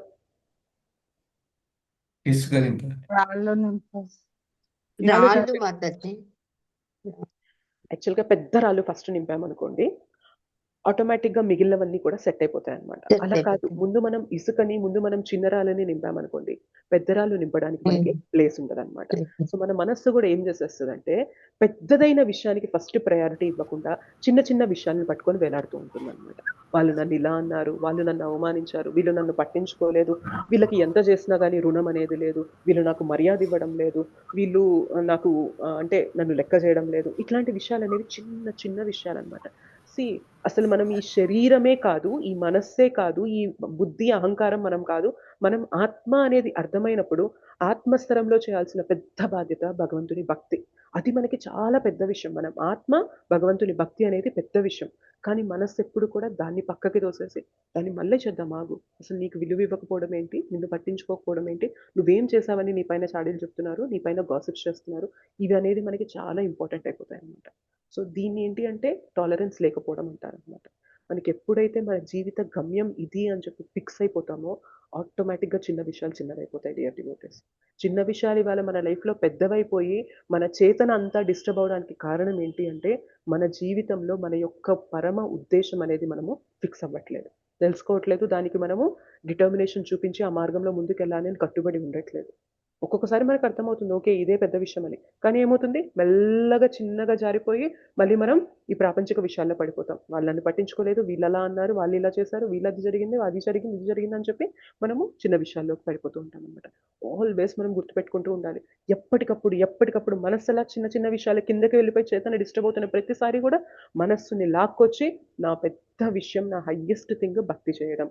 మనం చాంటింగ్ లో కూడా అదే చేస్తూ ఉంటాం అనమాట. చాంటింగ్ చేస్తున్నప్పుడు మనస్సు భగవన్ నామం పైన ఫోకస్ చేస్తుందా? లేదు మాతాజీ, ఎక్కడెక్కడికో మిగిలిన విషయాలన్నీ పట్టించుకుంటది అనమాట. లాక్కొచ్చి మనసుని చూపించాలి, పెట్టాలన్నమాట. నీకు భగవంతుని నామం ముఖ్యము, భగవంతుని పాస్ట్ టైమ్స్ ముఖ్యం, భగవంతుని గుణగణాలు ముఖ్యం, వాటితో కనెక్ట్ అవ్వు, వాటిలో అబ్జర్వ్ అవ్వు. మిగిలినవన్నీ చిన్న విషయాలు. ఇది పట్టుకుంటే మిగిలినవన్నీ ఆటోమేటిక్ గా సెట్ అయిపోతాయి. ఆ జారులో ఫస్ట్ పెద్ద విషయాలు నింపేశామనుకోండి, నింపేశాక ఏమైతుంది అంటే పెద్ద రాళ్ళు నింపేశామనుకోండి, ఆ తర్వాత చిన్న చిన్న రాళ్ళు వేసి జార్ని ఇలా కుదిపామనుకోండి, మధ్యలో సందుల మధ్యలో చిన్న రాళ్ళు సెట్ అయిపోతాయా, సెట్ అయిపోవా? ఒకసారి ఆ చిన్న రాళ్ళు సెట్ అయ్యాక ఇసుక రేణువులు తీసుకొని వేసి మళ్ళీ ఆ జార్ని కొంచెం ఇట్లా కుదించామనుకోండి, ఇసుక రేణువులు సెట్ అయిపోతాయా, సెట్ అయిపోవా? అంతా సెట్ అయ్యాక ఒక గ్లాస్ నీళ్లు పోసామనుకోండి, ఆ నీళ్లు వెళ్ళి ఆక్యుపై అయిపోతాయా, ఆక్యుపై అయిపోవా? అయిపోతాయి. సో పెద్ద విషయాలు ముందు నింపేశాక చిన్న విషయాలు ఆటోమేటిక్ గా సెట్ అయిపోతాయి. మనం ఎక్కువ కష్టపడాల్సిన అవసరం లేదనమాట. కానీ మనం చేసే తప్పు ఏంటంటే ముందు చిన్న చిన్న విషయాలన్నిటితో ఈ జార్ని నింపేస్తున్నాం, మన చేతనని నింపేస్తున్నాం అనమాట. సో పెద్ద విషయం పెట్టడానికి ఇంకా మనకి ప్లేస్ నిలవట్లేదు, మన చేతనలో ప్లేస్ ఉండట్లేదు అనమాట. అది కాకుండా ఫస్ట్ చేతనలో కృష్ణ పైన ప్రయారిటీ ఇవ్వడం మొదలు పెట్టేశామంటే మిగిలిన విషయాలు ఆటోమేటిక్గా సెట్ అయిపోతూ ఉంటాయి అన్నమాట. వాటికి మనం పెద్ద విలువ ఇవ్వకుండానే అవి చాలా సింపుల్గా సునాయాసంగా వెళ్ళిపోతాయి, మన చేతనని డిస్టర్బ్ చేయకుండా ఉంటాయి అన్నమాట. సో టాలరెన్స్, సహనం అంటే అదనమాట. పెద్ద విషయాన్ని పెద్దగా ఉంచి చిన్న విషయాన్ని చిన్నగా ఉంచడం అనేది సహనం అనమాట. అది ఉన్నప్పుడే మన చేతన డిస్టర్బ్ అవ్వదు అనమాట. మన చేతన డిస్టర్బ్ అవ్వలేదు అనుకోండి, హరినామం చెప్పగలడం అనేది సులభం అవుతుందా కాదా చెప్పండి? అందుకనే మనకేమన్నారు చైతన్య మహాప్రభు, త్రినాదపి సునీచేన తరోరివ సహిష్ణుత. ఎంత సహిష్ణుత ఉండాలి అంటే మనకి ఒక చెట్టు వంటి సహిష్ణుత ఉండాలి అని చెప్పి చెప్తున్నారు అన్నమాట. ఆ సహిష్ణుత ఉన్నప్పుడే మనకి పెద్ద విషయాన్ని పైన ఫోకస్ చేస్తాం, కాబట్టి భగవంతుని పైన చేతన అనేది నిలపగలుగుతాం. లేదు చిన్న చిన్న విషయాలు అనేవి పట్టుకొని వేలాడుతున్నాం అనుకోండి, మనం జపం చేస్తున్నా అవే విషయాలు మనల్ని ఇబ్బంది పెడుతూ ఉంటాయా లేదా? సో ఆల్వేస్ ఎప్పటికప్పుడు ప్రయత్నం చేస్తుండాలి. ఇంకొక మాట ఏం చెప్తారు తెలుసా, మనము ఎంతైతే మన మనస్సుని ఉద్ధరింపజేసుకోవడానికి ప్రయత్నం చేస్తూ ఉంటామో అంతే విధంగా మనం మన ఆత్మని ఉద్ధరింపజేసుకుంటూ ఉంటాం అన్నమాట. సో మన మనస్సు ద్వారా ఉద్ధరణ వైపు లేదా పతనం వైపు ఎలా అయితే వెళ్తూ ఉంటామో మన ఆత్మ కూడా ఉద్ధరణ వైపు పతనం వైపు అలానే వెళ్తూ ఉంటదంట. సో మన మనస్సుని కంట్రోల్ చేయడానికి ప్రయత్నం చేయడం లేదనుకోండి, ఆత్మ అనేది గతి తప్పిపోతుంది, గాడి తప్పిపోతుంది అనమాట. అందుకనే మనస్సుని ఎప్పటికప్పుడు ఎక్కడికైతే వెళ్ళకూడని ప్లేస్కి వెళ్తుందో లాక్కొచ్చేయాలి. వద్దు, నాకు ఈ విషయం వద్దు, నేను మనస్సుని భగవంతుని పైన ఫోకస్ చేయాలి. సడన్ గా మనం ఏదో వంట చేస్తూ ఉంటాం, ఏదో గుర్తొస్తుంది, ఎవరో మనల్ని అవమానించిన విషయం గుర్తొచ్చేస్తుంది. సో మన చేతనంతా అటు వెళ్ళిపోతుంది అనమాట. సో ఎలా ఉంటుంది అంటే ఇప్పుడు క్లాస్ చెప్తూ ఉన్నాను అనుకోండి, నాకు వాట్సాప్ ఇక్కడ బ్యాక్గ్రౌండ్లో నడుస్తూ ఉంది, సడన్గా నాకు ఎవరో మెసేజ్ చేశారు, టింగ్ అని ఇలా పాపప్ వస్తుంది. సో నేను పాపప్ ఓపెన్ చేసేసాను అనుకోండి, క్లాస్ పైన ఫోకస్ చేయగలుగుతానా? చేయలేను. సో పాపప్ వచ్చినప్పుడు మనం అర్థం చేసుకోవాలి, ఓకే మన మనసులో కూడా థాట్ వస్తుంది అనమాట, ఎవరో నన్ను ఇంతకు ముందు అవమానించారని థాట్ రాగానే ఇమీడియట్ గా మనం గుర్తుపెట్టుకోవాలి, ఇప్పుడు ఈ థాట్ ని నేను పెద్దది మ్యాక్సిమైజ్ చేశాను అనుకోండి, స్క్రీన్ లో పెద్దగా చేసేసాను అనుకోండి, సో నా చేతనంతా ఆ థాట్ ఆక్యుపై అయిపోతుంది. దాన్ని నేను మినిమైజ్ చేసేసి పక్కకి వెళ్ళిపో, నా ఫస్ట్ ఇంపార్టెంట్ పని ఏంటి అంటే నేను ఇప్పుడు ఏదైతే క్లాస్ చెప్తున్నానో అది నాకు ఇంపార్టెంట్ అని దానిపైన ఫోకస్ చేయడం మొదలు పెట్టామంటే బోలెడ్ అన్ని థాట్స్ వస్తూ ఉంటాయి, కానీ మనం వానికి విలువ ఇవ్వకుండా మినిమైజ్ చేసేస్తూ ఉన్నాం అనుకోండి, ఆటోమేటిక్గా మనము కరెక్ట్ పద్ధతిలో ఉన్నట్లు అనమాట, కరెక్ట్ మార్గంలో వెళ్తున్నట్టు. మన మనస్సులోకి వచ్చిన ప్రతి థాట్కి మనం విలువ ఇవ్వడం మొదలు పెట్టామంటే మన గతి అధోగతి అయిపోతుంది అనమాట. ఓకే, సో మనం విచక్షణ అనేది ఉండాలన్నమాట. అందుకని ఇంటెలిజెన్స్ స్ట్రాంగ్ అవుతూ ఉండాలి. శాస్త్ర అధ్యయనం చేసినప్పుడు స్ట్రాంగ్ అవుతూ ఉంటుంది అనమాట ఇంటెలిజెన్స్. అప్పుడు మనకు అర్థమవుతుంది, ఓకే మనస్సుని మనం చూస్తూ ఉండాలన్నమాట. ఓకే నా మనస్సు ఇట్లాంటి ఆలోచనలు ఇస్తుంది, నిజంగా నేను ఇట్లాంటి ఆలోచనల్ని కంటిన్యూ చేయడం అనేది అవసరమా నా భక్తికి? నాది ఏదైతే పరమగమ్యం ఉందో దానికి ఇట్లాంటి ఆలోచనలు పెట్టుకొని నేను ముందుకెళ్తూ ఉన్నానంటే నేను అసలు ఎక్కడ తేలుతాను అని చెప్పి మనం ఎప్పటికప్పుడు మనస్సు ఇచ్చే ఆలోచనల్ని ఎవాల్యుయేట్ చేస్తూ ఉండాలన్నమాట. వాటిని పరీక్షిస్తూ ఉండాలి. పరీక్షిస్తూ మనం వాటిని ఎక్కువ విలువ ఇవ్వాల్సిందైతే విలువ ఇవ్వాలి, విలువ ఇవ్వకూడదైతే దాన్ని మనము పక్కకు తోసేయాలన్నమాట. సో జపంలో మనం ఎవరైతే సిన్సియర్గా జపం చేస్తూ ఉంటారో వాళ్ళకి డే మొత్తం కూడా ఏ థాట్కి వాల్యూ ఇవ్వాలి, ఏ థాట్ని మనము అంత పట్టించుకోకుండా ఉండాలి అనే స్ట్రెంత్ జపం నుండి వస్తుంది అనమాట. ఆ జపంలోనే మనం నిర్లక్ష్యం చేసేసాం అనుకోండి, అబ్బా ఏం వింటాంలే నామము, ఏదో ఒకటి ఆలోచన వస్తుంది, ఆ ఆలోచనలో అలా వెళ్ళిపోతూ ఉందాం అని అనుకున్నాం అనుకోండి, రోజంతా కూడా సేమ్ థింగ్ అప్లై అవుతుంది అనమాట. మనం ఒక పని పైన ఫోకస్ చేయాలి అని మొదలు పెట్టిన ప్రతిసారి కూడా ఫోకస్ అక్కడ ఉండడం లేదు, గతంలోకి వెళ్తుంది లేదా భవిష్యత్తులోకి వెళ్తుంది. గతం భవిష్యత్తులో చిక్కుకుపోతున్నాం కాబట్టి ఇవాళ మనం ప్రెజెంట్లో భక్తి అనేది చేయలేకపోతున్నాం. ప్రెజెంట్లో మనం ఏదైతే పని చేస్తున్నామో దానిపైన ఫోకస్ చేయలేకపోతున్నాం అనమాట. ఈ ఫోకస్ అనేది ఎక్కడ వస్తుందంటే మనకి జపంలో వస్తుంది. జపంలో కష్టపడ్డాం అనుకోండి, మనస్సును లాక్కొచ్చి అటు ఇటు ఆలోచనలకు వెళ్తున్నా కానీ కాదు అది కాదు, నామం విను నామం విను నామం విను నామం విను అని లాక్కొస్తున్న ప్రతిసారి మనకి ఆ మజిల్ అనేది బిల్డ్ అవుతుంది అనమాట. రోజు మొత్తంలో 2 గంటలు జపం చేసినా కూడా 22 గంటల్లో కూడా మనకి ఎటువంటి ఆలోచనలకు వెయిటేజ్ ఇవ్వాలి, ఎటువంటి ఆలోచనలు అనేవి మనల్ని గాడి తప్పిస్తున్నాయి అనే విచక్షణ అనేది మనకి వచ్చేస్తుంది అనమాట. అర్థమవుతుందా? నెక్స్ట్ సరళత్వము అంటే సింప్లిసిటీ అన్నమాట. సింప్లిసిటీ అంటే ఏంటి అంటే లోపల ఏదో డూప్లిసిటీ, లోపల ఏదో ద్వంద్వాలు పెట్టేసుకొని, లోపల ఏదో కపటం పెట్టేసుకొని బయటకు ఒకలాగా మాట్లాడడం అనేది సింప్లిసిటీ కాదనమాట. లోపల స్వచ్ఛంగా ఉండడం, బయట కూడా స్వచ్ఛంగా ఉండడం. సో సింపుల్గా ఉండడం అనమాట. ఈ సింప్లిసిటీకి ఇంకొక అర్థం ఏంటి అంటే మన డ్రెస్సింగ్ స్టైల్ కానీ మన ఈటింగ్ స్టైల్లో కానీ అంతా కూడా సింప్లిసిటీ ఉండడం. Simple living, high thinking. ఎవరికైతే వారి జీవనం అనేది సింపుల్గా ఉంటుందో వారి యొక్క విచారణ అనేది ఉన్నతంగా ఉంటుంది అనమాట. లేదు జీవనం అనేది కాంప్లికేటెడ్ అయిపోయింది అనుకోండి, సో మన డ్రెస్సింగ్ కానీ మన యొక్క ఏమంటారు జీవన విధానం అంతా కూడా హైఫైగా కాంప్లికేటెడ్గా కాంప్లెక్స్గా ఉందనుకోండి, మన యొక్క థాట్ ప్రాసెస్ అనేది హై లెవెల్లో ఉంటుందా? ఉండడానికి ఆస్కారం ఉంటుందా? చేతన్ ఇక్కడే లాక్ అయిపోతుంది కదా. ఇంకా ఎలా బెటర్ గా నేను డ్రెస్సింగ్ చేసుకోవాలి, ఇంకా ఎలా బెటర్ గా నేను తీర్చిదిద్దుకోవాలి, దానిపైననే ఫోకస్ వెళ్ళిపోతుంది. కాబట్టి విచారణ అనేది హైలో ఉండదు అనమాట. సింపుల్ గా బ్రతికామనుకోండి, సింపుల్ గా ఉంటూ సింపుల్ వస్త్రాలు ధరిస్తూ సింపుల్ ఫుడ్ తింటూ సింపుల్ లివింగ్ అనేది ఉంచుకున్నాం అనుకోండి, థింకింగ్ అనేది ఎప్పుడూ కూడా హైలో ఉంటుంది అనమాట. థింకింగ్ హైలో ఉండడం అంటే అర్థం ఏంటి? థింకింగ్ కృష్ణ పైన ఉంటుంది. ఓకే, ఇది సరళత్వం. నెక్స్ట్ ప్రామాణికుడైన ఆధ్యాత్మిక ఆచార్యుని ఆశ్రయించి సేవించుట. ఇది జ్ఞానమున్న ప్రతి వ్యక్తి చేయాల్సిందే, అండ్ జ్ఞానం కావాలనుకునే ప్రతి వ్యక్తి చేయాల్సిందే.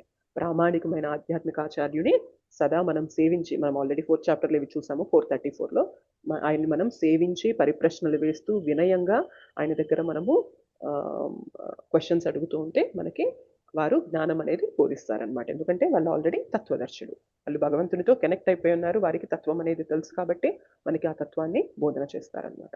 సో సేవ చేసినప్పుడు ఏమవుతుంది అంటే జ్ఞానం అనేది విజ్ఞానంగా మారుతుంది అనమాట. సో సేవ అనేది కరెక్ట్ చేస్తుంది జ్ఞానాన్ని విజ్ఞానంగా. విజ్ఞానం అంటే ఏంటంటే మనకి ఇవాళ ఏంటి అంటే ఆత్మ అనే విషయం మనందరికీ తెలుసు, అవునా కదా చెప్పండి? కానీ ఆత్మ స్థరంలో బ్రతుకుతున్నామా ప్రతి క్షణం? లేదు మాతాజీ. లేదు మాతాజీ. సో ఆత్మ అనే జ్ఞానం ఉంది, కానీ ఆత్మస్థరంలో బ్రతకాలనే విజ్ఞానం లోపిస్తుంది అనమాట. ఇది ఎప్పుడు వస్తుంది అంటే సేవ చేసే కొద్దీ ఏమవుతుంది అంటే ఆత్మ అనే విషయం తెలిసి ఆత్మస్థరంలో బ్రతకాలి అనేంత విజ్ఞానానికి అది తోడ్పడుతుంది అనమాట. సో ఈ సేవ మనల్ని జ్ఞానం నుండి విజ్ఞానం మార్పు వరకు తీసుకువెళ్తుంది. ఓకే, అది మనం ఆశ్రయం తీసుకున్నప్పుడు, గురువుని, ఆధ్యాత్మిక ఆచార్యుని సేవిస్తున్నప్పుడు మనకి అది పాసిబుల్ అవుతుంది అనమాట. నెక్స్ట్ శౌచము. శౌచము అంటే క్లీన్లీనెస్. క్లీన్లీనెస్ అంటే బాహ్యంగా, అంతరంగికంగా. బాహ్యంగా క్లీన్లీనెస్ అంటే మనం చక్కగా స్నానం ఆచరించి నీట్గా, ఎక్స్టర్నల్స్ కూడా నీట్గా పెట్టుకోవాలి. అండ్ ఇంటర్నల్ క్లీన్లీనెస్ అంటే మన మనస్సుని జపం ద్వారా శుద్ధిపరుస్తూ ఉండాలన్నమాట. జపం ఒక్కటే ఈ లోపల ఉన్న అనర్థాల్ని క్లియర్ చేస్తూ ఉంటుంది. సో మనం బాహ్యంగా ఉన్నదాన్ని ఏవో సోప్స్ అనో, స్క్రబ్బర్స్ అనో, లేకపోతే డిటర్జెంట్స్ అనో వేసి మనము క్లీన్ చేయొచ్చు, కానీ లోపల ఉన్న మురికిని క్లీన్ చేయాలంటే ఉన్న ఒకటే ఒక మార్గం ఏంటి చెప్పండి? హరినామం. కరెక్ట్. సో ఈ క్లీన్లీనెస్ అనేది మనము మెయింటైన్ చేయాలి. అండ్ స్థిరత్వము. స్థిరత్వము అంటే డిటర్మినేషన్, పట్టుదల. పట్టుదల అనేది ఉండాలన్నమాట. భక్తిలో ప్రతిరోజు కూడా మనం అనుకున్నట్టే జరుగుతూ ఉండదు. ఒక్కొక్కసారి మనం చాలా అనుకుంటాం అనమాట, ఈ టైంకి నేను జపం కంప్లీట్ చేయాలి, ఈ టైంకి నేను ఈ బుక్ అనేది కంప్లీట్ చదువుతాను, ఈ టైంకి క్లాస్ అనేది వింటాను, సో ఈ టైంకి సేవ్ అనేది చేస్తాను. కొన్ని రోజులు అవుతుంది అనమాట. కొన్ని రోజులు ఏమవుతుంది, అనుకున్నట్లు జరుగుతుందా? మన ఆరోగ్యం అనేది చెడిపోతుంటది, మన ఇంటికి ఎవరో చుట్టాలు వస్తూ ఉంటారు, మనం ఏదో ఫంక్షన్కి వెళ్ళాల్సి వస్తూ ఉంటది. సో మనం అనుకున్న స్కెడ్యూల్ అనేది జరుగుతూ ఉంటుందా? జరగదు మాతాజీ. జరగదు. మనం అలాంటి ప్రపంచంలో ఉన్నాం కాబట్టి మనం డిస్టర్బెన్సెస్ వస్తూ ఉంటాయి. డిస్టర్బెన్సెస్ వచ్చినా కూడా డిటర్మినేషన్, ఆ స్థిరత్వం, ఆ పట్టుదలని చూపించి ముందుకెళ్లే వారే నిలబడగలుగుతారనమాట. సో భక్తిలో ఎప్పుడు కూడా ఉత్సాహాత్ నిశ్చయాత్ ధైర్యాత్ అంటారనమాట. ఎప్పుడు ఉత్సాహంగా ఉండాలి, ఎంతూజియాజం ఉండాలి. నిశ్చయాత్ అంటే ఎప్పుడు కూడా డిటర్మినేషన్ అనేది ఉండాలన్నమాట. అండ్ ధైర్యాత్ అంటే మనం సహనం కలిగి ఉండాలన్నమాట. ఓకే, నేను ప్లాన్ అయితే చేయగలిగాను, కానీ దాన్ని ఎగ్జిక్యూట్ చేయడం అనేది ఎప్పుడు కూడా నా చేతిలో ఉండదు. నేను కృష్ణ పైన ఆధారపడతాను. కృష్ణ, నేను అనుకున్నాను కానీ చేయలేకపోయాను, కానీ ఇప్పుడు నేను ఏ విధంగా బెటర్గా చేయగలను అని చెప్పి మనము ఉత్సాహాన్ని, ఆ పట్టుదలని కోల్పోకుండా ప్రయత్నం అనేది చేస్తూ ఉండాలి. ఫైన్, ఒక్కో రోజు మనకి అనుకున్నంత బుక్ రీడింగ్ చేయలేము, అనుకున్నంత క్లాస్ వినలేము. భగవంతుని పాదాలు పట్టుకొని, కృష్ణ నేను ఇవాళ చేయలేకపోయాను, సంహవ్ నా మైండ్ యొక్క ప్రలోభాల వల్ల నేను టైం అనేది వృధా చేసుకున్నాను, నేను మళ్ళీ ఇట్లా వృధా చేసుకోకుండా నేను భక్తిలో స్థిరంగా ముందుకు వెళ్ళేలాంటి నాకు ఆ శక్తిని ఇవ్వండి అని చెప్పి మనం ఎప్పటికప్పుడు ఆ డిటర్మినేషన్ చూపిస్తూ, భగవంతుని పైన ఆధారపడుతూ మనం డిటర్మినేషన్ అనేది చూపిస్తూ ఉండాలన్నమాట. ఓకే, ఇది స్థిరత్వము. నెక్స్ట్ ఆత్మనిగ్రహము. ఆత్మనిగ్రహం అంటే మనము నిగ్రహించుకోవడం, మన మనస్సుని, ఇంద్రియాల్ని నిగ్రహించుకోవడం అనేది ఆత్మనిగ్రహం కిందకు వస్తుంది అనమాట. సో ఆత్మ అంటే మనకి జనరల్ గా కంటెక్స్ట్ ప్రకారం డిఫరెంట్ మీనింగ్స్ వస్తాయి. ఆత్మ అంటే సోల్ అని చెప్పి అంటూ ఉంటాం, ఆత్మ అంటే శరీరం అంటాం, ఆత్మ అంటే మనస్సు అంటాం, ఆత్మ అంటే ఇంద్రియాలు అంటాం. సో ఆత్మ అనేది మనకి చాలా మీనింగ్స్ అనేది వస్తుంది అనమాట. మనకి 6th చాప్టర్ లో వచ్చింది కదా, ఉద్ధరేదాత్మనాత్మానం అవసాదయేత్ ఆత్మైవ హి ఆత్మనో బంధుర్ ఆత్మైవ రిపుర ఆత్మనః. ఇక్కడ బోల్డ్ అన్న ఆత్మలు ఉన్నాయి. ఏ ఆత్మ ఏంటి అనేది మనకి సందర్భానుసారం మనం అర్థం చేసుకుంటూ ఉంటారన్నమాట, ఆచార్యులు మనకి తెలుపుతూ ఉంటారు. సో ఇక్కడ మనకి ఆత్మని నిగ్రహము అంటే మనము మన మనస్సుని, ఇంద్రియాల్ని కూడా నిగ్రహిస్తూ ఉండాలి. భక్తులు ఎలా నిగ్రహిస్తారు చెప్పండి? మనస్సుని, ఇంద్రియాల్ని భగవంతుని సేవలో వినియోగించడమే ఆత్మ నిగ్రహం అనేది జరిగిపోతుంది అనమాట. సో జ్ఞానులు ఏంటి అంటే నిగ్రహిస్తూ ఉంటారు. అమ్మో నేనేం చేయకూడదు, నేను ఇంద్రియాలతో ఏం చేయకూడదు, మనస్సుతో ఏం చేయకూడదు, నేను ఇట్లా చేయకూడదు, అట్లా చేయకూడదు అనుకుంటూ ఉంటారు. కానీ భక్తులు ఎలా ఆత్మ నిగ్రహం చేస్తారు? నేను అన్ని చేయాలి, భగవంతుని కోసం చేయాలి, భగవంతుని కోసం ఇది చేస్తా, భగవంతుని కోసం అది చేస్తా, భగవంతుని కోసం ఇది చేస్తా, అన్ని చేస్తా, భగవంతుని కోసం చేస్తా. సో ఆత్మ నిగ్రహం అనేది మనము ఇంద్రియాలని ఎంగేజ్ చేయడం వల్ల, వాటిని మనం వినియోగం చేయడం వల్ల, భగవంతుని సేవలో మనం నియుక్తం చేయడం వల్ల ఆత్మ నిగ్రహం అనేది వచ్చేస్తుంది అనమాట. అండ్ ఇంకేంటి? ఇంద్రియార్థముల పరిత్యాగము. ఇంద్రియార్థముల పరిత్యాగం అంటే ఇంద్రియాలకి ఇంద్రియ భోగాలు ఇవ్వాలి అనే కోరికని పరిత్యాగం చేయడం అనమాట. మన యొక్క ప్రాబ్లం, మనం అసలు ఎందుకు ఇన్ని ప్రాబ్లమ్స్ లో పడిపోయాము అంటే ఈ ఇంద్రియాలకి ఇంద్రియ భోగ వాంఛ అనేది ఉంది. ఆ వాంఛని మనం తీరుస్తున్నాం, ఆ డిజైర్ అనేది మనం తీరుస్తున్నాం కాబట్టే ఇన్ని ప్రాబ్లమ్స్ లో కూరుకుపోతున్నాం అనమాట. కానీ భక్తి చేసే కొద్దీ అర్థమవుతుంది అనమాట, ఇది చాలా చీప్ హ్యాపీనెస్. ఇప్పుడు మనం చెట్టు బయట నిలబడి ఉందనుకోండి, ఐ మీన్ బయట మనకి రోడ్డు పైన బోల్డ్ అని చెట్లు ఉంటాయి. ఆ చెట్టు దగ్గరికి వెళ్ళి నువ్వు ఎండనక వాననక చలనక ఇట్లా నువ్వు నిలబడున్నావు కదా, నీకు బానే ఉందా, నువ్వు హ్యాపీగానే ఉన్నావా అంటే ఆ చెట్టు ఏమంటది అంటే నాకేం, నేను బానే ఉన్నాను కదా అని అంటది. కానీ మన దృష్టిలో అది హ్యాపీనెస్ చెప్పండి? కాదు మాతాజీ. కాదు.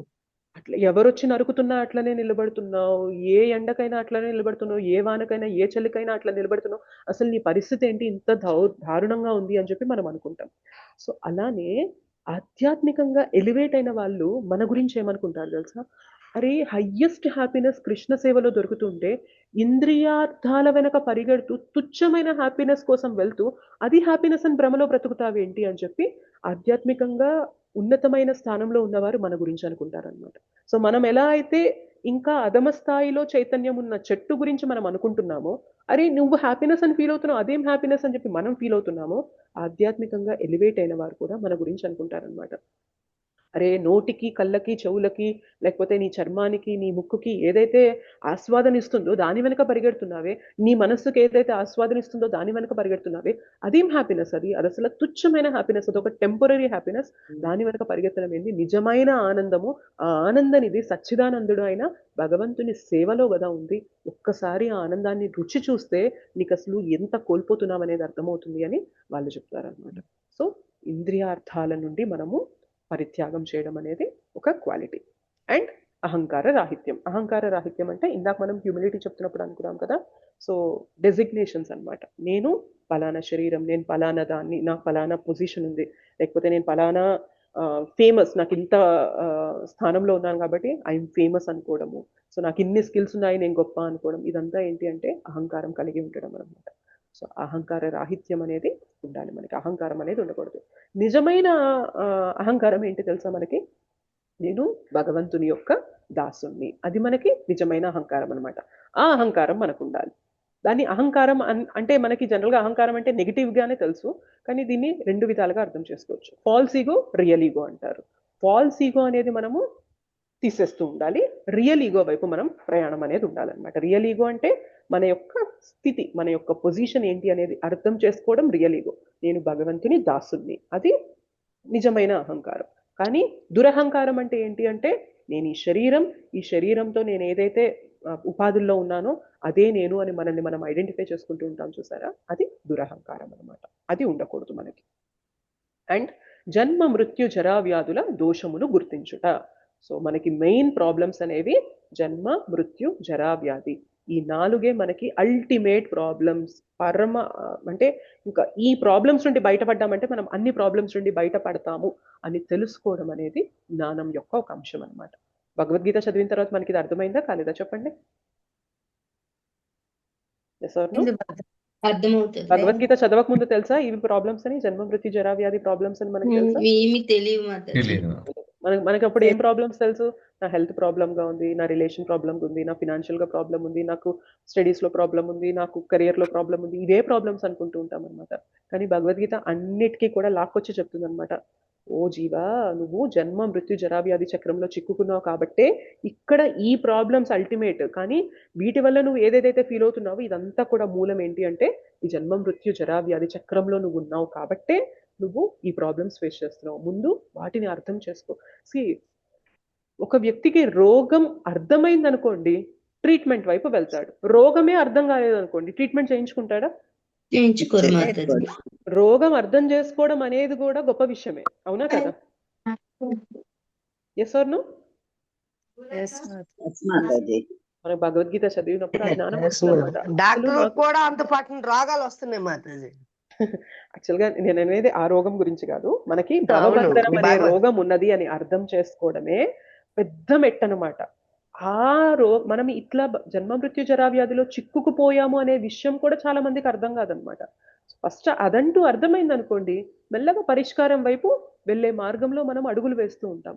అసలే రోగం అర్థం కాలేదు, మనకి టెస్ట్లన్నీ చేశారు, మన శరీరంలో ఏదో ఇబ్బందిగా ఉంది, టెస్ట్లన్నీ చేశారు, అన్ని బానే ఉన్నాయి అన్నారు అనుకోండి, మనకి ఎట్లా మరి లోపలేమో నొప్పి ఉంది, బయటకేమో అన్ని బాగున్నాయి, ఏం మందు వేయాలో తెలియదు, ఏం చేయాలో తెలియదు. అది దారుణమైన. చదివితే అన్ని మాయం అవుతాయి మాతాజీ. అదే మనం డాక్టర్ దగ్గరికి వెళ్ళాక మనకి టెస్ట్లు చేసి నీకు పలానా ప్రాబ్లం ఉంది అని చెప్పి చెప్పారనుకోండి, అట్లీస్ట్ ప్రాబ్లమ్ని మనం ఐడెంటిఫై చేయగలిగాం కాబట్టి కరెక్ట్ మెడిసిన్ అనేది మనం ఇవ్వగలుగుతాం అనమాట. సో జన్మ మృత్యు జరా వ్యాధి అనేవి మన అల్టిమేట్ ప్రాబ్లమ్స్ అనేవి తెలుసుకోవడం అనేది అది చాలా గొప్ప విషయం అన్నమాట. అది కూడా జ్ఞానం యొక్క ఒక అంశం.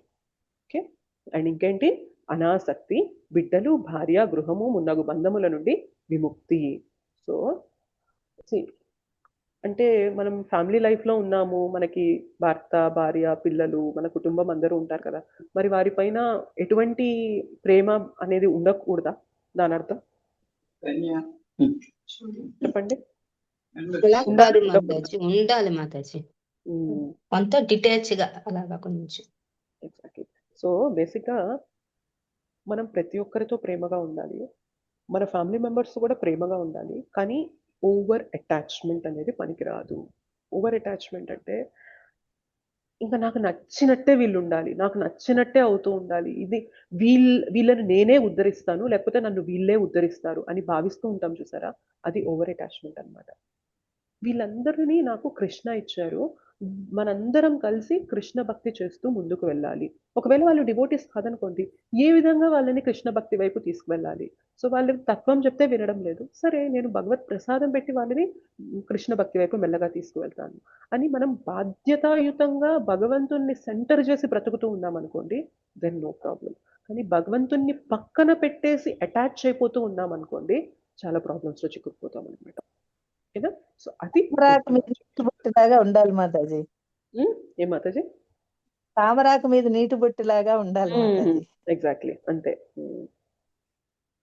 నెక్స్ట్, సుఖ దుఃఖ సమయములందు సమానత్వము. ఇది మనం ఆల్రెడీ ఇంతకుముందు డిస్కస్ చేసుకున్నాం మన మాత్ర స్పర్శస్త కొంత శ్లోక ప్రకారం. సుఖ దుఃఖాలు, లాభ నష్టాలు, జయాపజయాలు వస్తూనే ఉంటాయి, కానీ అన్నిట్లో కూడా మనము సమానత్వాన్ని కలిగి ఉండాలి. సమానత్వం ఎప్పుడు వస్తుంది అంటే సుఖ దుఃఖం, లాభ నష్టం, జయాపజయం ఇవన్నీ కూడా ఈ శరీరానికి మాత్రమే తగులుతున్నాయి. ఆత్మస్వరంలో ఆత్మకి సుఖ దుఃఖం అనేది లేదు, లాభ నష్టం అనేది లేదు, జయాపజయం అనేది లేదు, శీతోష్ణం అనేది లేదు. ఆత్మ ఎప్పుడు సచ్చిదానందమైనది, అది ఎప్పుడు కూడా పవిత్రమైనది, శుద్ధమైనది అనమాట.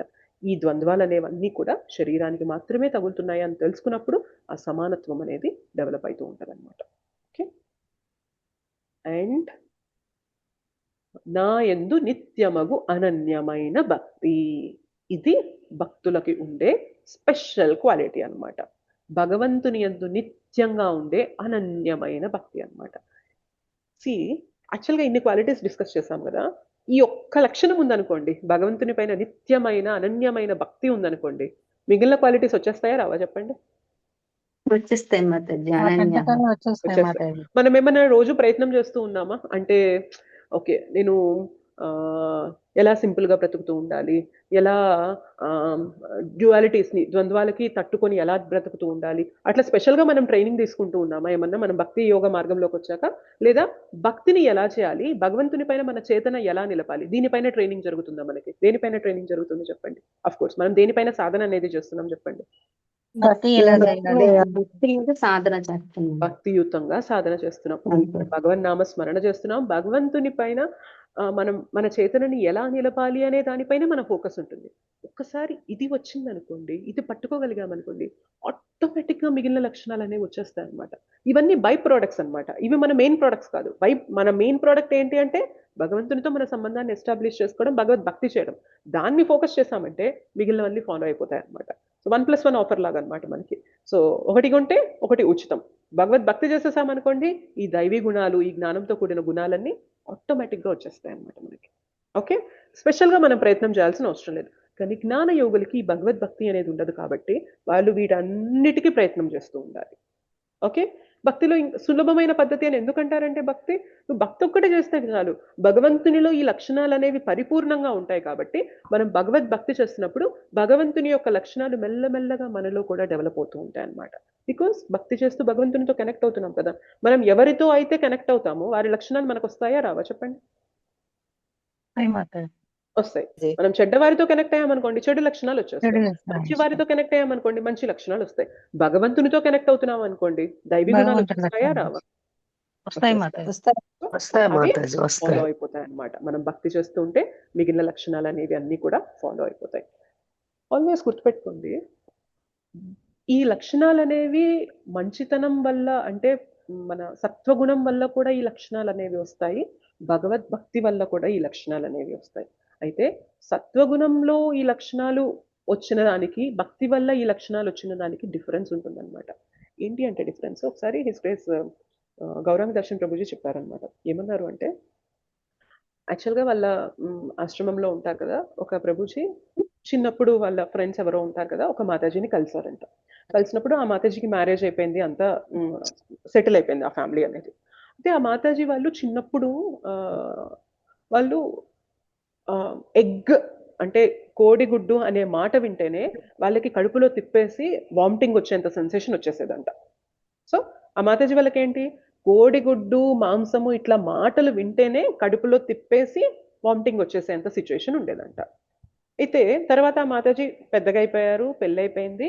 అయితే పెళ్లి టైంలో ఏమైందంటే ఆవిడ పరిస్థితులని రీత్యా ఎవరిని పెళ్లి చేసుకోవాల్సి వచ్చింది అంటే ఆయన నాన్ వెజ్ తింటారంట.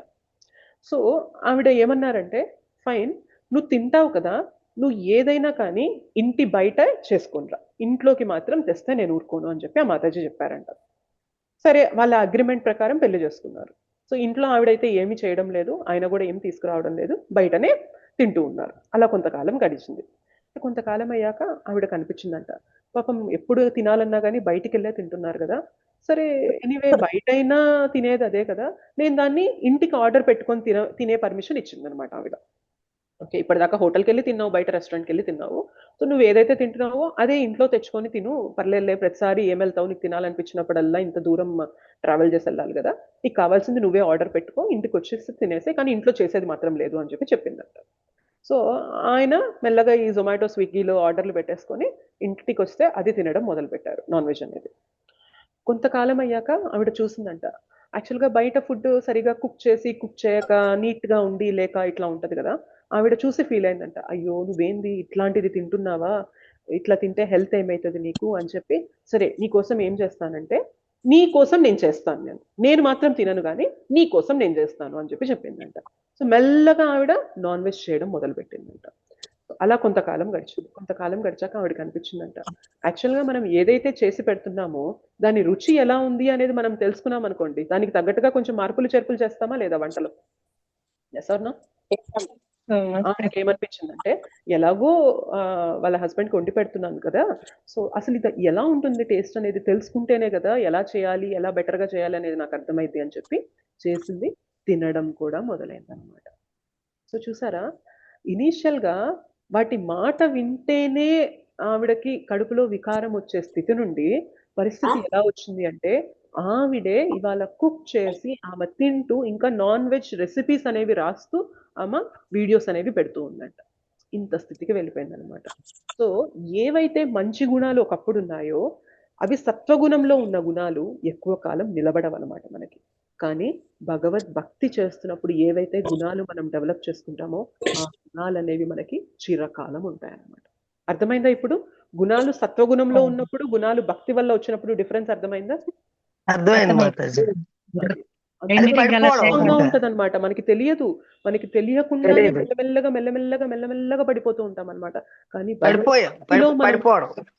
భగవద్ భక్తిలో మనం ఏవైతే గుణాలు డెవలప్ చేసుకుంటామో ఇక్కడ పడిపోయే ఛాన్స్ ఉండదు. ఎందుకంటే ఇక్కడ ఆస్కారం ఉంది, మనకి భగవంతుని చెయ్యి పట్టుకొని ఉన్నారనమాట. మనం పట్టుకొని ఉన్నంత వరకు, భగవంతుని చెయ్యి పట్టుకొని ఉన్నంత వరకు భగవంతుడు పతనం కాకుండా కాపాడుతూ ఉంటారు అనమాట. అది భక్తిలో ఉండే శక్తి అనమాట. అందుకనే భక్తి ద్వారా మనం ఏవైతే గుణాలు డెవలప్ చేసుకుంటామో వాటిలో పతనం అనేది ఉండదు. ఓకే, ఇంకేమంటున్నారు? నిర్జన ప్రదేశంలో నివసింపవలను అనే కోరిక. నిర్జన ప్రదేశం అంటే అర్థం ఏంటి అంటే, జనరల్ గా మనము ప్రాపంచిక విషయాలకి దూరంగా ఉంటూ మనం భక్తిని ఆచరించడానికి ఏదైతే ఫేవరబుల్ గా ఉంటుందో అటువంటి ప్లేస్ లో ఉండడం అనేది చెప్తున్నారు అనమాట. అండ్ సామాన్య జన సమూహమునందు అనాసక్తి. సో భౌతికంగా ఎవరైతే సెన్స్ గ్రాటిఫికేషన్, ఇంద్రియ ప్రీతి చేస్తూ సుఖభోగాలు అనుభవిస్తూ ఉంటారో వాళ్ళ నుండి కొంచెం అనాసక్తులమై ఉండాలి. మనం ఎప్పుడైతే అటువంటి వారితో సాంగత్యం తీసుకుంటూ ఉంటామో మెల్లమెల్లగా మనము పడిపోతూ ఉంటాం అనమాట. అందుకని మనం ఎప్పుడు కూడా భక్తుల సాంగత్యంలో ఉండాలి. భక్తుల సాంగత్యంలో వస్తూ ఉన్నాం అనుకోండి, ప్రొటెక్ట్ చేయబడుతూ ఉంటాం అనమాట. ఈ సాంగత్యం వదిలేసామంటే మాత్రం పడిపోతాం అనమాట. ఓకే, సంగే శక్తి అంటారనమాట కలియుగంలో. ఆ సాంగత్యంలోనే మనకి శక్తి అనేది ఉంటుంది. సాంగత్యానికి దూరం అయిపోతే మాత్రం పడిపోతాం. మెల్లగా భౌతికమైన విషయాలపైన రుచి అనేది మొదలైపోతూ ఉంటుంది అనమాట. ఎందుకంటే దాని గురించి వింటూ ఉంటాం కదా. భక్తుల సాంగత్యంలో వస్తే దేని గురించి వింటాం చెప్పండి? భగవంతుని గురించి. భగవంతుని గురించి వింటాం. భగవంతుని గురించి వింటాం కాబట్టి భగవంతుని పైన కనెక్షన్ అనేది ఎస్టాబ్లిష్ ఉంటుందన్నమాట. అందుకని ఇక్కడ మనకి పతనం అనేది జరగదు.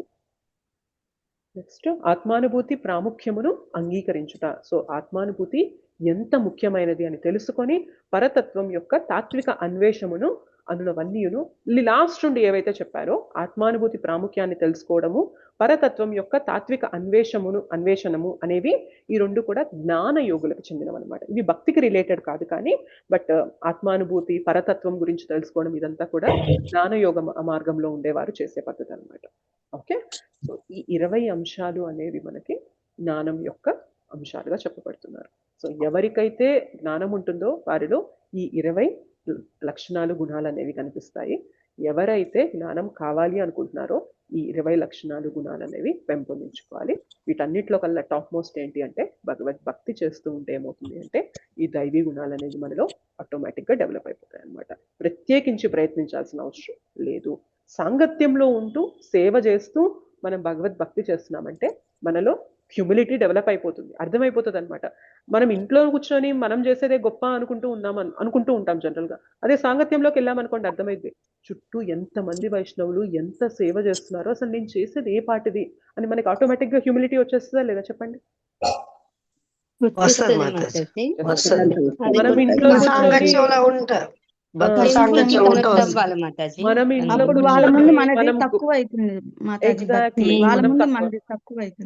మన దురహంకారం అనేది అణిచివేయబడుతుంది అనమాట సేవ చేస్తూ ఉన్నప్పుడు ఆటోమేటిక్ గా. మన భక్తి తక్కువగా ఉంటది వాళ్ళతో చూస్తా ఉంటే.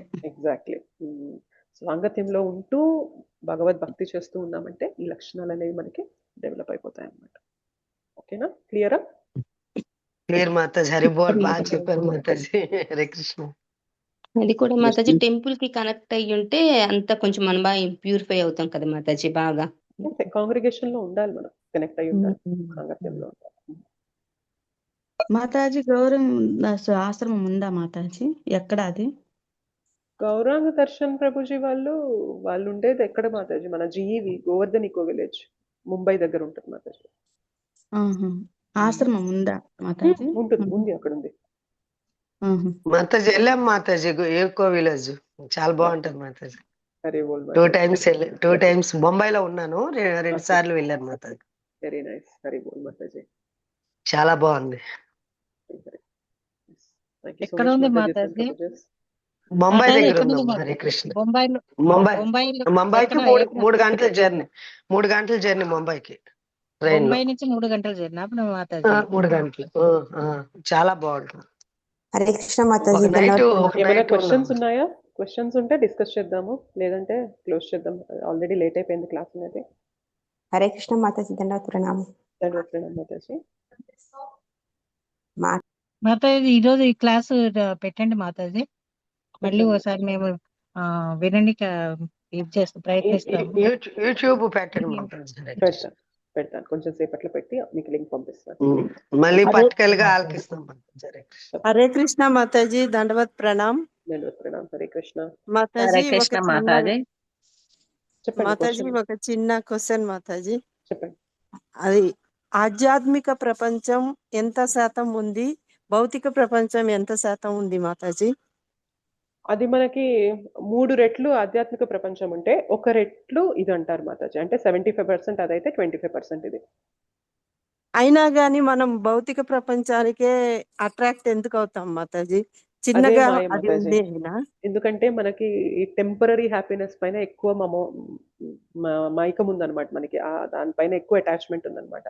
కానీ భగవంతుని గురించి వినే కొద్దీ అర్థమవుతుంది అనమాట. నేను ఇలా చిన్న చిన్న ఆనందాలకి వెళ్ళిపోతున్నాను కాబట్టి ఇలా చిక్కుకుపోయాను అనేది మనకు అర్థమయ్యే ఉన్నతమైన ఆనందం వైపు ఎప్పుడైతే మనం సిన్సియర్ అయిపోతామో మెల్లగా ఈ భౌతిక ప్రపంచం నుండి విడుదల అనేది జరుగుతూ ఉంటుంది మాతాజీ. మనం ఇప్పుడు అదే చేస్తున్నాం అనమాట. భగవత్ కథ మాయ మన నుంచి తొలుగుతుంది మాతాజీ. మాయ మన నుంచి తొలుగుతుంది. కరెక్ట్, అంతే. సో కృష్ణని పట్టుకున్నవాడు మాయలో ఉండడు, మాయలో ఉన్నవాడు కృష్ణని పట్టుకోలేడు. సో అంతే సింపుల్. చీకట వెలుగా, వెలుగు వచ్చిందంటే చీకటి వెళ్ళిపోయింది, చీకట్లో ఉన్నామంటే వెలుగు ఉండదు. సో కృష్ణని పట్టుకుని భక్తి చేస్తున్నామంటే మెల్లమెల్లగా మాయ అనేది తొలగిపోతుంది. సో ఇవాళ మనం భౌతిక ప్రపంచానికి అట్రాక్ట్ అవుతున్నాం. కృష్ణుని పట్టుకోవడం కూడా ఒక వరం కదా మాతాజీ. వరం కాదు మాయ మాతాజీ, ఇంకా తొలగితేనే జీవితం ఆయన గమ్యం అన్నమాట. ఇంకా పట్టుకోగలం. అది ఆ వరం అని చిన్న మాయ విషయం అన్నమాట తొలగితేనే మనకి. మాయ తొలగితేనే ఆయన పట్టుకోగలుగుతాం కదా మాతాజీ. యాక్చువల్గా మాయ తొలగితే పట్టుకుంటాం అనేది కాదు, కానీ వైష్ణవుల కృప వల్ల మనకి మెల్లగా భగవంతుని పైన రుచి, భగవన్నామం భగవత్ కథ పైన రుచి అనేది వచ్చింది అనమాట. దాన్ని మనం పెంపొందిస్తూ ఉండే కొద్దీ మాయ నుండి బయటకు వస్తూ ఉంటాం అనమాట. ఆ రుచి రావాలంటే ఏం చేయాలి మాతాజీ? వినాలి చెప్పండి వినాలి, మాతాజీ. శ్రవణం చేయాలి. శ్రవణమే ఫస్ట్ అన్నమాట. శ్రవణం కీర్తనం టాప్ మోస్ట్ లిమ్స్ ఆఫ్ భక్తి అన్నమాట. శ్రవణం ఫస్ట్ శ్రవణం చేయాలి. శ్రవణం బాగా శ్రవణం చేయాలి, బాగా వినాలి. విన్నాక నోటి శ్రవణం చేస్తా ఉన్నా గానీ అంత ఇదిగా ఉండట్లేదు మాతాజీ. స్మరణం, ఎందుకంటే శ్రవణం కీర్తనం స్మరణం ఆలోచిస్తూ ఉండండి. మీరు ఏదైతే శ్రవణం చేస్తారో దాన్ని మననం చేయాలి, దాన్ని లోపలికి డైజెస్ట్ చేసుకోవాలి. ఇప్పుడు మనకి ఆవు ఉందనుకోండి, టక టక టక టక టక తినేస్తుంది గడ్డిని, కానీ తర్వాత ఏం చేస్తుంది ఆవు? ఒక పక్కకి కూర్చొని లోపల కడుపులోకి వెళ్ళిన గడ్డిని అంతా కూడా బయటకు తీసుకొచ్చి మెల్లమెల్లగా మెల్లమెల్లగా మెల్లమెల్లగా బాగా నమిలి తింటది అనమాట. మనం కూడా అదే చేయాలన్నమాట. మనం ఏదైతే విన్నామో తర్వాత కూర్చొని దాన్ని చక్కగా నెమరు వేసుకోవాలి.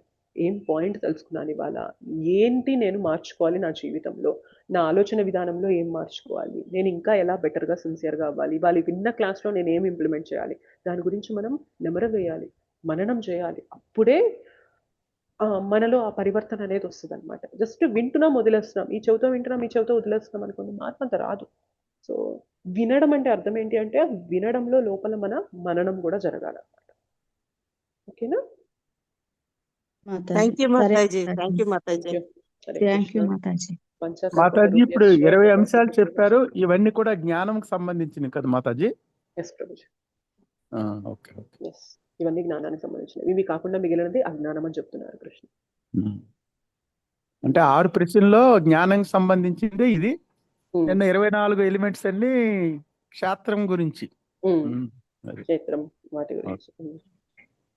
ఓకే మాతాజీ. కల్పతరుభ్యశ్చ కృపాసింధుభ్యశ్చ పతితానాం పావనేభ్యో వైష్ణవేభ్యో నమో నమః. అనంత కోటి వైష్ణవ వృంద की जय, श्रील प्रभुपाद की जय, श्रील गुरुदेव की जय, निताय गौर प्रेमानंदे, हरि हरि बोल.